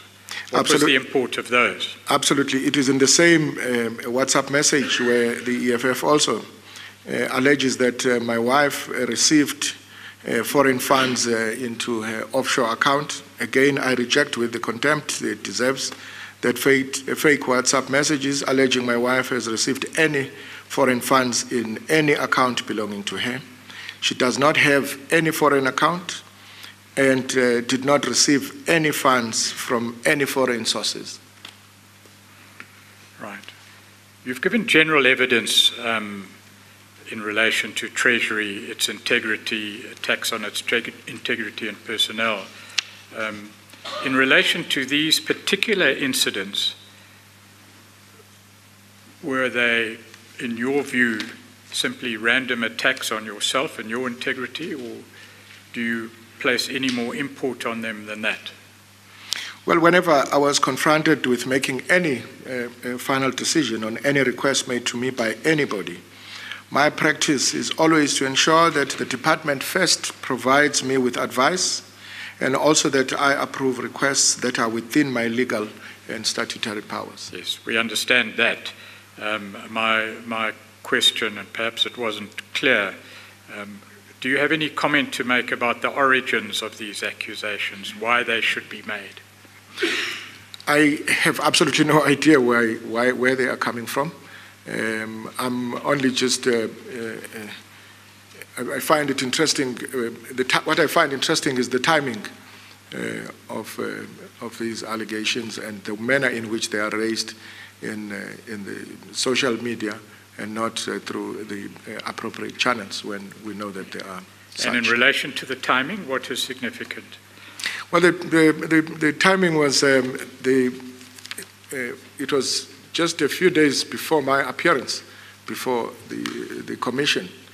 And I found it very interesting and strange that immediately, just a few days before my appearance, then they are beginning to surface. Yes, when the document from the Economic Freedom Front comes before the commission in due course, certain motives do appear apparent, but let's deal with that in due course. In due course, yeah.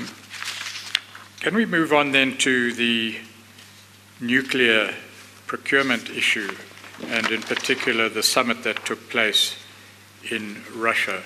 And just by way of introduction, I understand that although you have your own views of what happened to you at the hands of the President and your position as Minister, you wish to describe to the Chair the circumstances which prevailed at the time, and whatever inferences can be drawn from that may be done at a later stage. Correct. Well, Chair, it is well known that the potential nuclear build program has been contentious and controversial and has been the subject of media reports.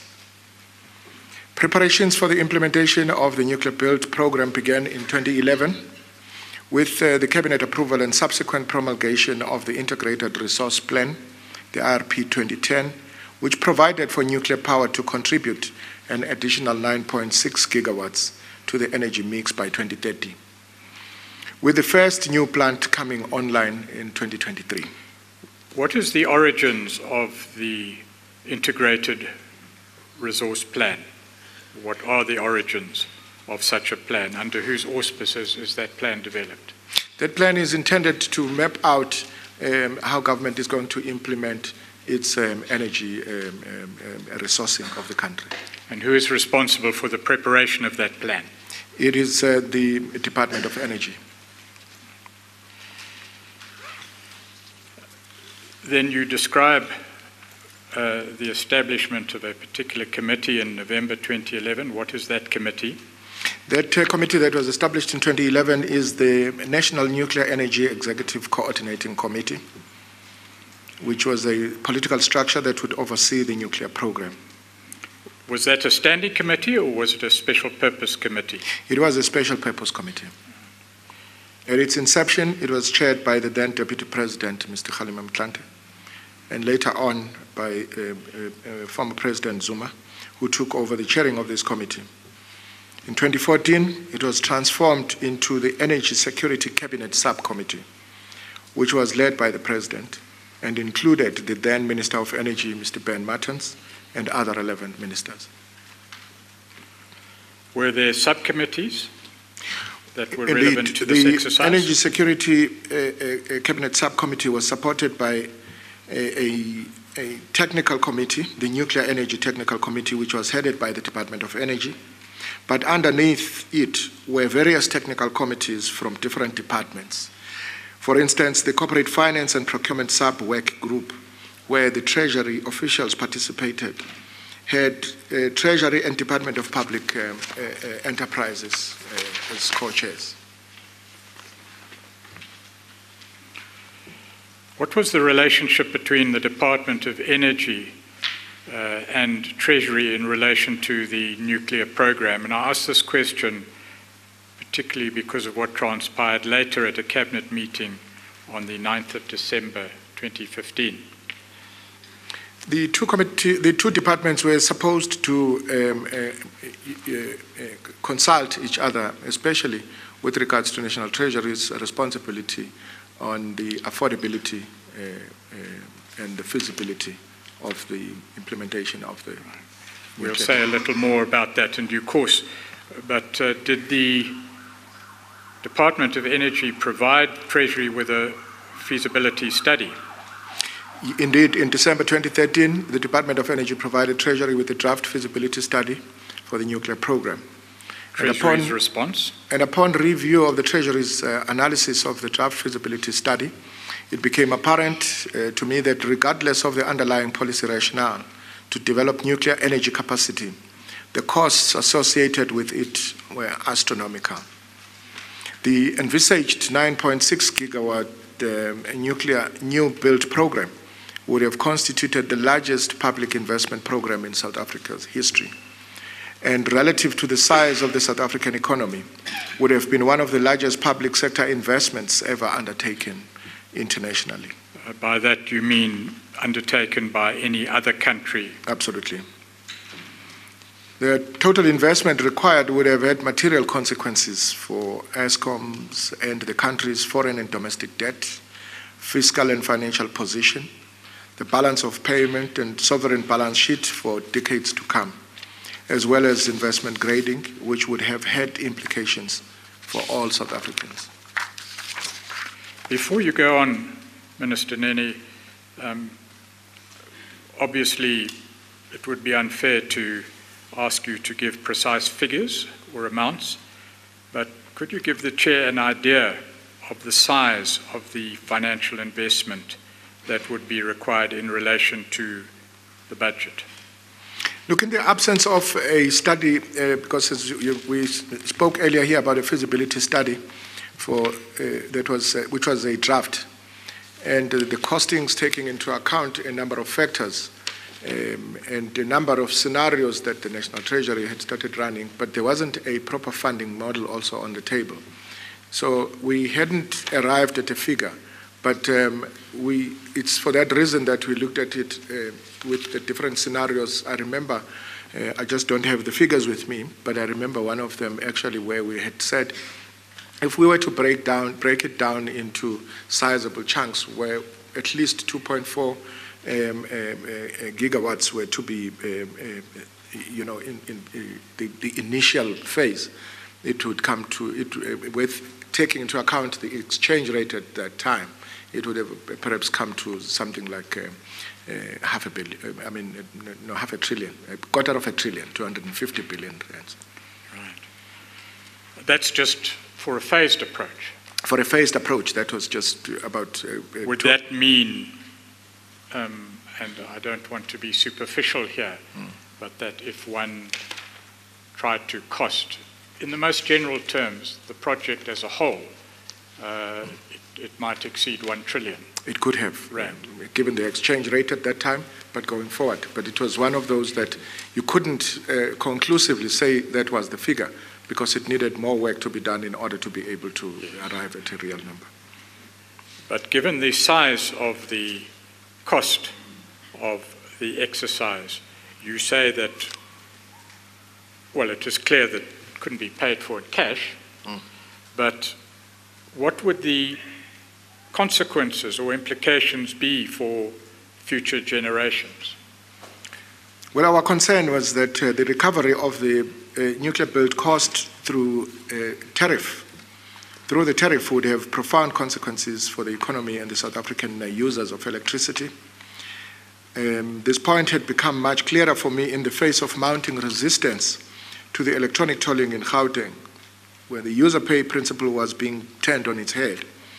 Construction costs that had originally been meant to be recovered through tariffs were being paid for from general tax revenue, with deleterious consequences for public policy and fiscal management.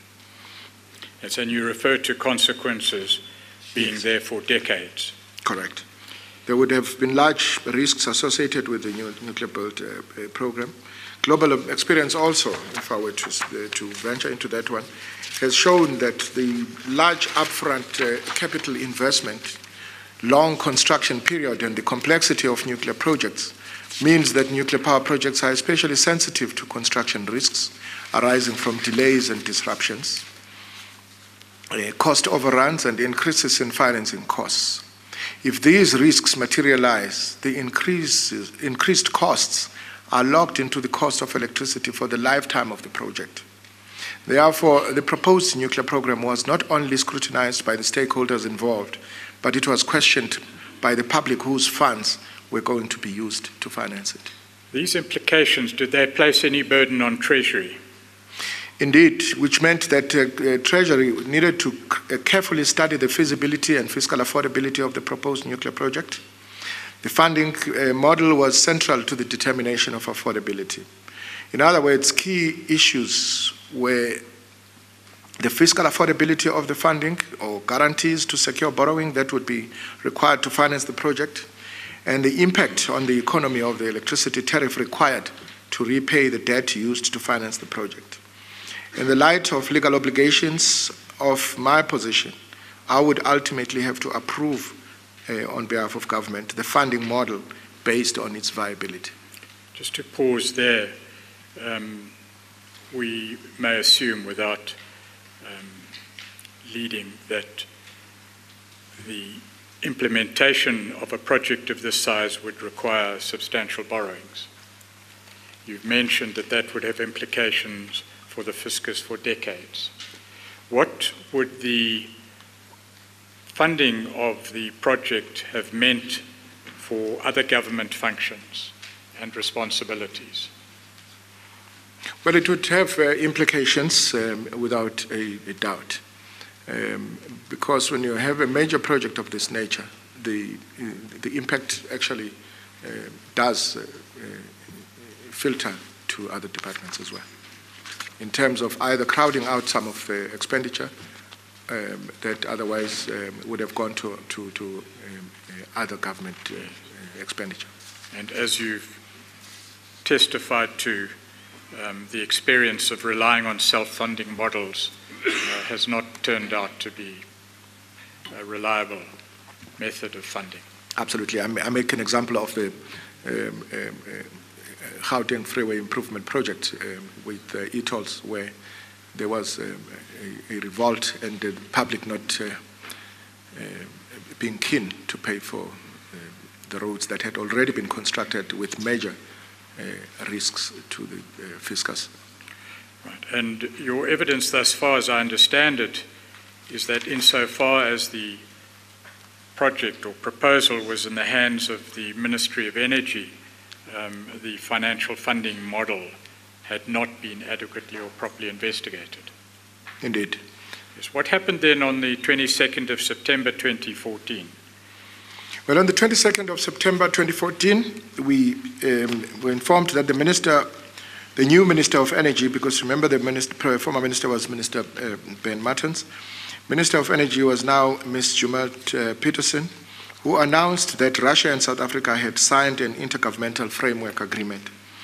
This agreement laid the foundation for nuclear build program or procurement. And then in June 2015, the Minister tabled in Parliament, the Minister of Energy tabled in Parliament 5 intergovernmental nuclear cooperation agreements that had been concluded with a number of countries: the Russian Federation, France and the People's Republic of China, and the United States of America and South Korea for approval. Right. These are attached as and annexed as NN4. Just to make sure the page number. The page is 322, is 322 through to, I think, 420. we know, and I presume you're aware of litigation in respect of these agreements in the Cape Provincial Division. Yes, I do. And the result was, I understand, that at least to an extent the agreements were set aside. Absolutely. Yes. We needn't go into that for the moment. But you refer in paragraph 69 to a cabinet decision. What was that decision? Cabinet took a decision that amongst, others required the Minister of Energy, in consultation with the Minister of Finance and the coordinating committee I spoke about of the National Nuclear Energy Coordinating Committee, as a matter of urgency to present a memorandum to Cabinet dealing with the financial implications, proposed funding model, risk mitigation strategies for the nuclear new build program, and the contributions by countries as contained in the intergovernmental agreements. We now get to the Brics Summit, which took place in Russia during July 2015. Would you describe your participation in the summit as you do in paragraph 70? Well, shortly after this incident where we were supposed to do this with the Department of Energy, the annual diplomatic summit of heads of state or governments of the BRICS member states summit was scheduled to take place from the 8th to the 9th of July 2015 in Ufa, Russia. I was a member of the South African government delegation that attended these meetings. UFA is spelled UFA. UFA, yes. Ufa, yes. I, however, first had to start in Moscow, Russia, on the 7th of July, where I attended the BRICS finance ministers and central bank governors meeting, and the first meeting of the board of governors of the new development bank, which is known as the BRICS Bank. Accompanying me in Russia were the Director General of the National Treasury, Mr. Lungisa Fuzile, who returned home after attending all the meetings that took place in Moscow, where the founding documents of the BRICS Bank were ratified and the bank was formally established. I continued to Ufa with the Deputy Director General, Ms. Mahoshi Petlaliheta, who proceeded with the delegation to Ufa, and Mr. Marlon Geswent, who is the Chief of Staff in my office. In Ufa, I, together with other ministers, attended a briefing meeting with former President Zuma on the 8th of July 2015. The intention was to brief Mr. Zuma on the summit and his forthcoming one-on-one meeting with President Putin of Russia. What was the practice in relation to your role at such a summit and the need to brief the President?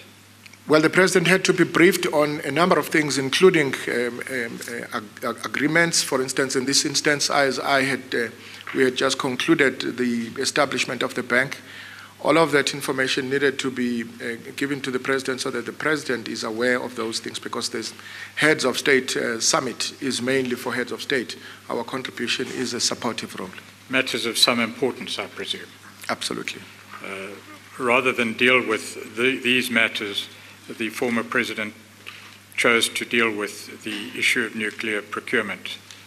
Indeed, President Zuma proceeded to discuss the issue of nuclear procurement in South Africa. In a sense, he wanted to know what progress the Minister of Energy, as I said, that we were tasked by Cabinet to consult and finalize the matter. as to what progress the Minister of Energy and I had made on the nuclear deal, as Cabinet had directed us to prepare a memorandum on, among others, the financial implications and funding model of the nuclear program. Excuse me. How did you respond? I indicated to the President that the absence of details regarding the proposed financing of the project made it difficult to make progress with the memorandum. I was also surprised that the Treasury officials were not allowed in the meeting, even though the Director General of the Department of International Relations and Cooperation What was the tone of the meeting? Tone of the meeting was indeed, I felt very tense and hostile towards me. The President criticized me for not finalizing the financial aspects of the proposed nuclear deal with Russia. And he also said he was not happy that I was not doing what I was supposed to have done a long time ago, so that he could have something to present when he meets with his counterpart, President Putin, for their one-on-one meeting. What is your understanding, or what was your understanding at that stage of of the former President's expectations in regard to what he would be discussing in regarding to this deal with President Putin? The expectation was that we must have reached some form of, we must have made enough progress so that in his conversation with his counterpart, he is able to present a case. Right. And you then refer in the next paragraph to the Minister of Energy, Ms. Zuma Peterson. Yes, the former Minister of Energy, Ms. Zuma Peterson, for her part, had a draft letter, a mere one-pager, ready for me to consider and sign, in the letter that was addressed to the Russian authorities. I cannot remember the exact detail of the letter, but I recall that it was essentially providing a form of guarantee to the Russian government on the nuclear program if the Russian government were to finance it. Although it was couched in a letter form, I was reluctant to sign as my signature. As I've said, what my role is in government would have resulted in a binding financial commitment by the South African government. Let's just pause there, if we may, for a moment. The financial implications of the project, you said, although not yet examined in detail, were enormous. The consequence for the country would have been vast. You've given that evidence. Minister, please articulate your answer so the record can, it can be contained in the record. The record doesn't pick up a nod. Oh, pardon? Oh, I'm sorry. Yes, I agree with you. I'm sorry. Yes. Apart from that, the Cabinet had mandated that there be a... Well, I'm sorry, Mr. President. I think the question you had asked earlier, where he nodded, yes, his answer hasn't been captured. Okay. Do you want to repeat that? Well, it was about the enormity of the cost, I think it was. Yes, you have given evidence about the financial implications of the implementation of a nuclear procurement program for the country and the vast implications it would have for the country financially for, as you described it, decades to come. That was the context in which this meeting was taking place, am I correct? Correct, yes. Cabinet had also instructed that there be a financial feasibility study so that the details of these financial implications could be known.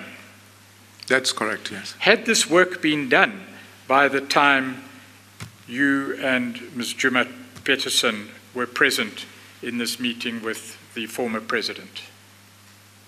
It had not been completed. It is for that reason that I say, because there was information that needed to be given to us, the funding model from the Department of Energy, it had not been provided to us as the National Treasury in order to commence the work. The scenarios I spoke about earlier were just the preliminary feasibility that the National Treasury had conducted. How did you understand the letter in relation to financial commitments that it might place on the South African fiscus? It is for that reason also that I understood the letter to be committing the South African government to future commitments to Russia if Russia were to build on behalf of South Africa. Given your duties, was it possible for you to respond positively to the request to sign that letter? No, it would not have been prudent for me to do so. Well, would it have been legal for you to do so? Without following due process, no. Did the Minister of Energy, as far as you know, appreciate that it was necessary for the feasibility study that you say, I think, had not been completed to be completed before such a commitment could be made? I think she did appreciate, but I think she also felt under pressure to conclude, to have the matter concluded. And I felt that the letter was not the correct approach also of dealing with matters of this nature. And you have said that if you had signed that letter, that would have committed the government of South Africa to, that would have resulted in a commitment with vast, huge financial implications for the country. You say she also would have appreciated that. I expected her to appreciate that. Now, the pressure that you say you think she was under also came from whom or from where? The pressure came from, I think for both of us, came from the former president, Mr. Zuma. Thank you. What was your response to Minister Jumat Peterson when requested to sign this letter? My response was that I would not append my signature, but if she wants to sign the letter, she must go ahead, but purely, alone. And I cautioned that whatever she ultimately signs should not have any financial commitments. Let me just follow up on the questions I asked earlier. As at that time, were you satisfied that the president himself appreciated the financial implications for the country if that commitment was made? I don't think the president appreciated the actual financial implications because nothing had been presented. But I felt that maybe the issues of financial implications were secondary to him rather than an agreement. But would you know whether he appreciated the legal requirements, which I think you have talked about in terms of process that needed to be complied with before such commitments could be made, or is that something you are not sure about? I cannot be sure about it. I can't be sure about it. Thank you. Right. According to your statement, Ms. Jumat Peterson responded to you and to your refusal to sign the relevant document. What was her comment about the involvement of the Ministry of Finance? Well, she insisted that it had to be a joint decision of both the Ministers of Energy and Finance.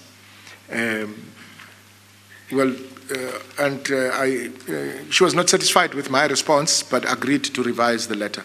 Because I said she must revise the letter so that it is purely a letter from the Department of Energy, which only deals, as the other agreements might have been signed, which had nothing to do with the financial implications. And would not have financial commitments, as you say. Yes.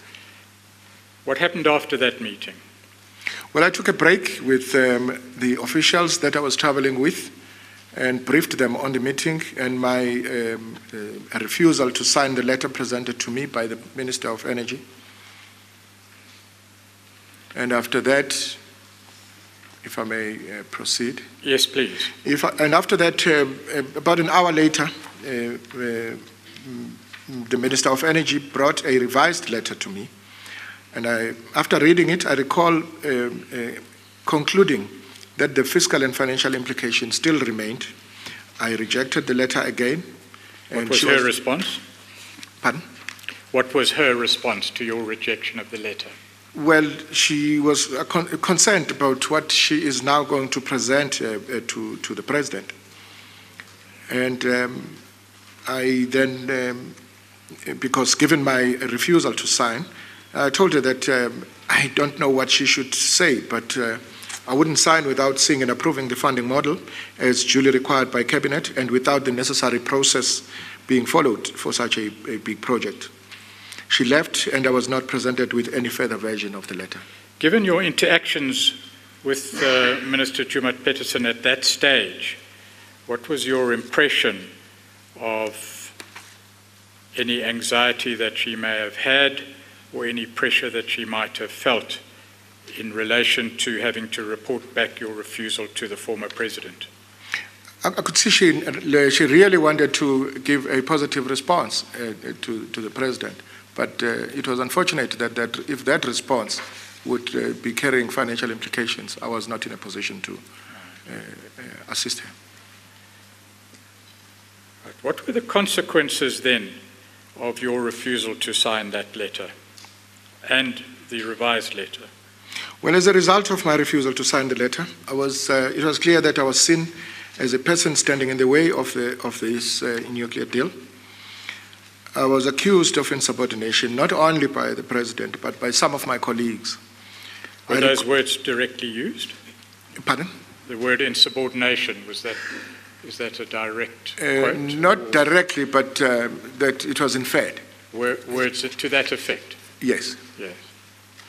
And I recall that the attitude of some of my colleagues also, particularly the Minister of International Relations, Minister Maite Nkoane-Mashabane, and the Minister of State Security, Minister David Mashobo, the attitude was very hostile, and they actually wanted me to sign and felt that it was not right that the issues on the nuclear deal had not been finalized.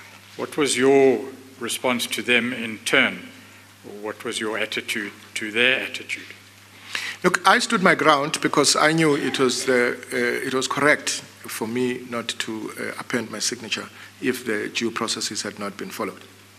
Sorry, Minister, if you go back to paragraph 76 with regard to the reference to insubordination, so would it be more accurate to read that sentence, which is the second sentence of paragraph 76, to read it to say, I was accused of, in effect, insubordination, because as I understand it, they didn't use the word insubordination, but that's what you inferred.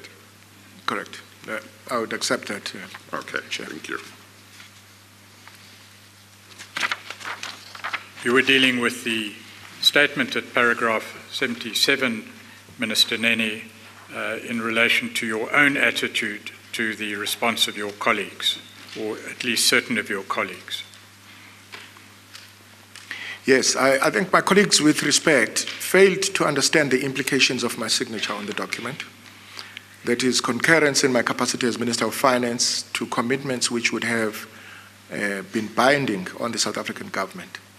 And as the Minister of Finance, I was responsible for ensuring the secure, accountable, transparent, sound, effective and efficient management of the country's public finances, sovereign debt, and the economy at large. Section 66 of the Public Finance Management Act provides that only the Minister of Finance, as I said earlier, may enter into a transaction that binds or may bind the National Revenue Fund, that is the fiscus, to any future financial commitment.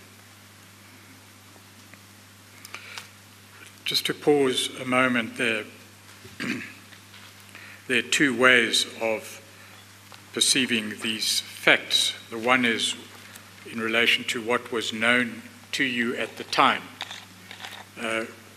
Given your knowledge at the time, what is your view of the responsibility, legality, wisdom of committing the South African government to the nuclear project at that time? Look, we had publicly said that as it forms part of the energy mix, and if we proceed with it, it must be done at a pace and cost that would be affordable to the country. That was our clear line. And was that the position at the time? Were you in a position to make such a decision at the time? Not without the information that would assist us to make up. And with hindsight, with what knowledge one has now of the size and implications of such a deal, what would your comment be about the wisdom of having committed the government to such a project at that stage? I still believe it wouldn't have been a wise idea. It wouldn't have been prudent. May I just go back and take you back again to that paragraph 76? It is something quite important in the context of the fact that you were subsequently removed from the position of minister, that you were accused in effect of insubordination, and you say not only by the president but by some of your colleagues as well. Now, do you recall what the president may have said, what words or tone he may have used that made you take the view that he was in effect accusing you of insubordination? He was obviously very upset, and he felt it was unacceptable that cabinet had given instructions. This has not been carried out, and I have not done what I was supposed to do, even though I had given my reason for being unable to do that because of the unavailability of the relevant information that would assist me and the department in making that decision. And was he at the cabinet meeting which said that the feasibility study must be done first, as I understand your evidence, or you must tell me if I misunderstand it? My understanding is that cabinet had said a feasibility study must be done first. Was he part of that meeting? I believe so, but I can't be sure. The president at times would miss some of the cabinet meetings and would be chaired by. So at that particular meeting, I cannot be certain, but I think it can be verified. Yes. But if he was part, it would be he would have been, if he was part of that meeting and was aware, or was not part but was aware of what cabinet had decided, but nevertheless wanted you to do something that was contrary to a cabinet decision, namely, let's have a feasibility study first, then it would have been quite strange, or not, that he would want that something be done contrary to what cabinet has said, or would it not really be? Or what would you... I think there was this a lack of appreciation of the time between that cabinet decision and the meeting we were having to expect that must have been concluded by the time we were in Russia. But also the absence of the relevant information to the Treasury, because if the matter had to be concluded with the agency that the cabinet had signaled, that information was supposed to be made available to the National Treasury in order for National Treasury to be able, but it had not been done. I mean, for me, part of the relevance of whether he had that knowledge or not is that it seems that with regard to some of the allegations of state capture, there seems to be allegations that procedures were sought to be deliberately breached or not followed in order to achieve certain objectives, and I'm trying to see whether this may have anything of that. But you say you can't be sure whether the president himself was or was not at the meeting which made that decision. Yes, my reading was that there was just lack of appreciation of Yes. whether that could have been concluded between that cabinet meeting and the meeting that we were having. Yes. Now, you also say that it was not just him, but also some of your colleagues, in effect, accused you of insubordination. Would you remember whether these would be, or some of them at least, would be colleagues who had been party to this cabinet decision, but nevertheless who saw you as being insubordinate for insisting on compliance with what cabinet had said before a decision could be made? Those ministers must have probably been part of that decision themselves. Yes. But again, like I was saying, Yeah. I'm saying, Deputy Chief Justice, was that what I found strange was the lack of appreciation of the work that needed to be done, and the fact that it was almost like it is only the Minister of Finance who has not discharged his responsibility, and yet the relevant information that was supposed to come from the Department of Energy had not come forth. But the Department of Energy was not under the same attack and pressure to provide such. It was almost like it's only National Treasury or the Minister of Finance that is standing in the way. Well, that might be interesting in the context of part of the evidence that this commission had from Mr. Jonas, namely that during a certain period there seemed to be a certain level of hostility in cabinet towards Treasury. That's true. Is that something you are able to confirm? That is very true, Yes. Chair. And what you have just told us, namely a different attitude towards Treasury and a different attitude towards the Department of Energy, could it have been part of that hostility? That is correct. Yeah. Thank you. Minister Nene, at paragraph 77, you were explaining to the Chair your response to the attitude of those of your colleagues who felt that you should have progressed the nuclear deal. Would you just deal with the response that you had to your colleagues and their understanding of the implications of what you had been requested to do by the President? Well, I tried to explain exactly that my refusal was not a sign of being arrogant or refusal to do what one is supposed to do, but bound by the legislation, but also with the understanding of what the implications might be. I'm not in a position to do that. What were your responsibilities as Minister of Finance in such a situation? As I said earlier, it was responsible for ensuring that the secure, accountable, transparent, sound and effective and efficient management of the country's public finances, sovereign debt and the economy. And in terms of the PFMA, which provides that it's the Minister of Finance, so I would have taken responsibility if I had appended my signature.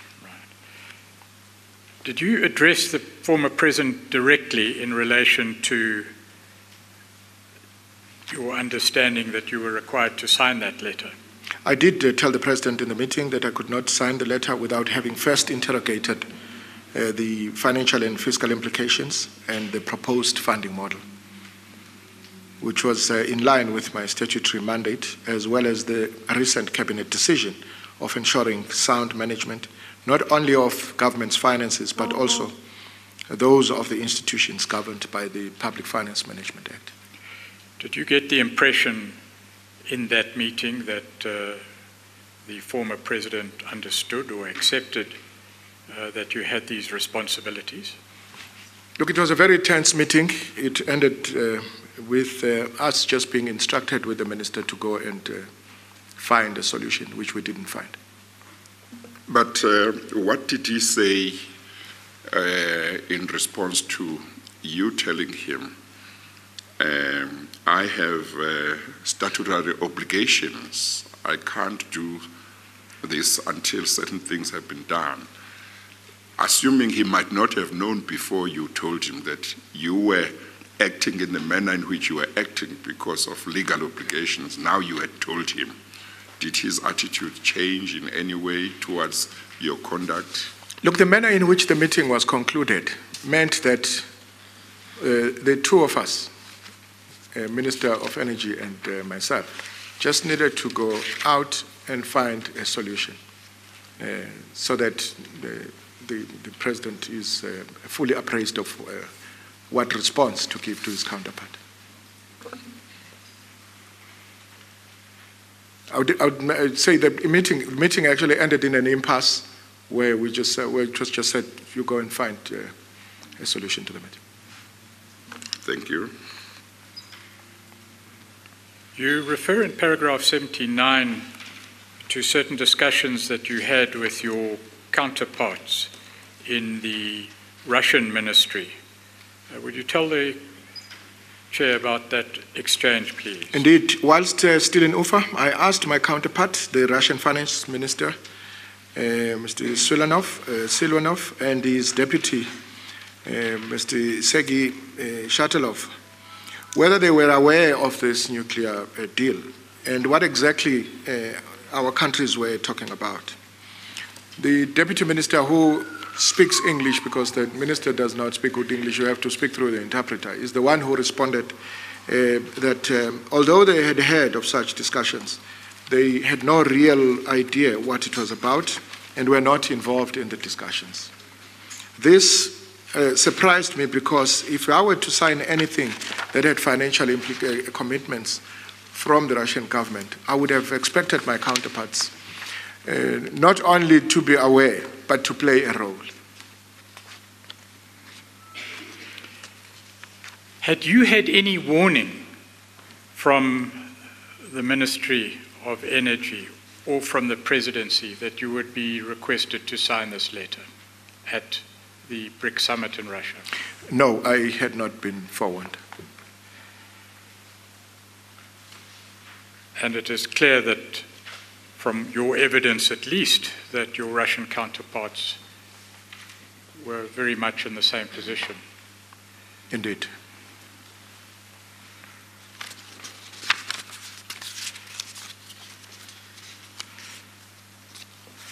The cooperation agreements that you referred to earlier, they were tabled in Parliament, I understand. Correct. And you referred to parliamentary questions that were asked as a result. Would you tell the Chair about those? Well, we were repeatedly asked through parliamentary questions and the media whether the Treasury was consulted on the financing options for the nuclear build program and its fiscal and financial feasibility prior to these agreements being concluded.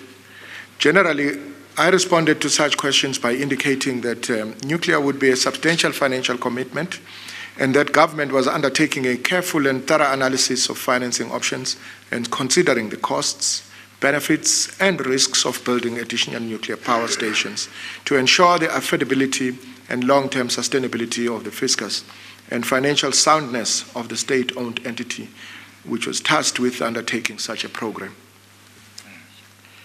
You say in the next paragraph that you knew from Mr. Zuma's treatment, as you refer to him, of you in Russia, that he was very unhappy with your refusal to sign the draft letter. Is that perhaps an understatement? It is correct. It was also confirmed to me in a conversation with the Deputy Minister of Finance, Mr. Mcebisi Jonas, after my return from Russia. I received a call from him about 2 weeks after returning from Russia, and I remember that it was the day of an ANC Lekgotla held towards the end of July 2015. He told me that he had been called to a meeting with Mr. Zuma, in which Mr. Zuma expressed dissatisfaction with me, particularly the stance I took on the nuclear procurement process in Ufa, and my refusal to sign the draft letter presented by Ms. Jumat Petersen. This confirmed what I already knew. What did you do thereafter? I'm sorry, Mr. Pretorius. Minister, you might not have picked this up, or you may have picked it up. I just want to make sure you understood. Mr. Pretorius' question that you have just responded to was whether what you say in the first sentence of paragraph 81 is an understatement. You responded by saying this was confirmed, or yes, this was confirmed. I know that you were reading from the second sentence of the paragraph. Yes. But I don't know whether you meant to confirm that first sentence is an understatement or not. Well, understatement in that it's just unhappiness, which could be more than unhappiness. And okay. No, I just wanted to make sure that you are alert to what the question was saying. Yes. So it is an understatement, you say? It definitely is. Okay, well, thank you. Perhaps I was being unfair to you, Minister Nene. What was the degree of the former president's dissatisfaction or unhappiness, as you put it? I think it was more than unhappiness, because as I'm saying that when we say unhappy with my refusal to sign the draft letter, but what was confirmed to me by the conversation that he had was just to show that it was, I don't know, perhaps it's just the degree of unhappiness. Was it anger? I think so. Thank you, Chair. You may ask leading questions without permission in terms of the rules. I cannot. Minister Nene, on your return to South Africa, what did you do with your fellow Treasury officials in relation to the nuclear deal? Well, I convened the Director General and a team of relevant senior officials at Treasury and instructed them to establish a joint task team with officials, because the last thing you want to do is to upset your boss and not do anything to remedy that. We put together a team and instructed them to establish this joint task team with officials from the Department of Energy. The joint task team was then to be responsible for undertaking the required detailed technical work and preparing a technical report for submission to Cabinet on the financial implications, funding model, and risk and mitigating strategies related to the proposed 9.6 gigawatts nuclear new build program, as had been instructed by Cabinet. I'm told that it's almost 1 o'clock. The next topic will take more than a few minutes, and may we therefore adjourn. We'll take the lunch adjournment and we shall resume at 2 o'clock. We adjourn.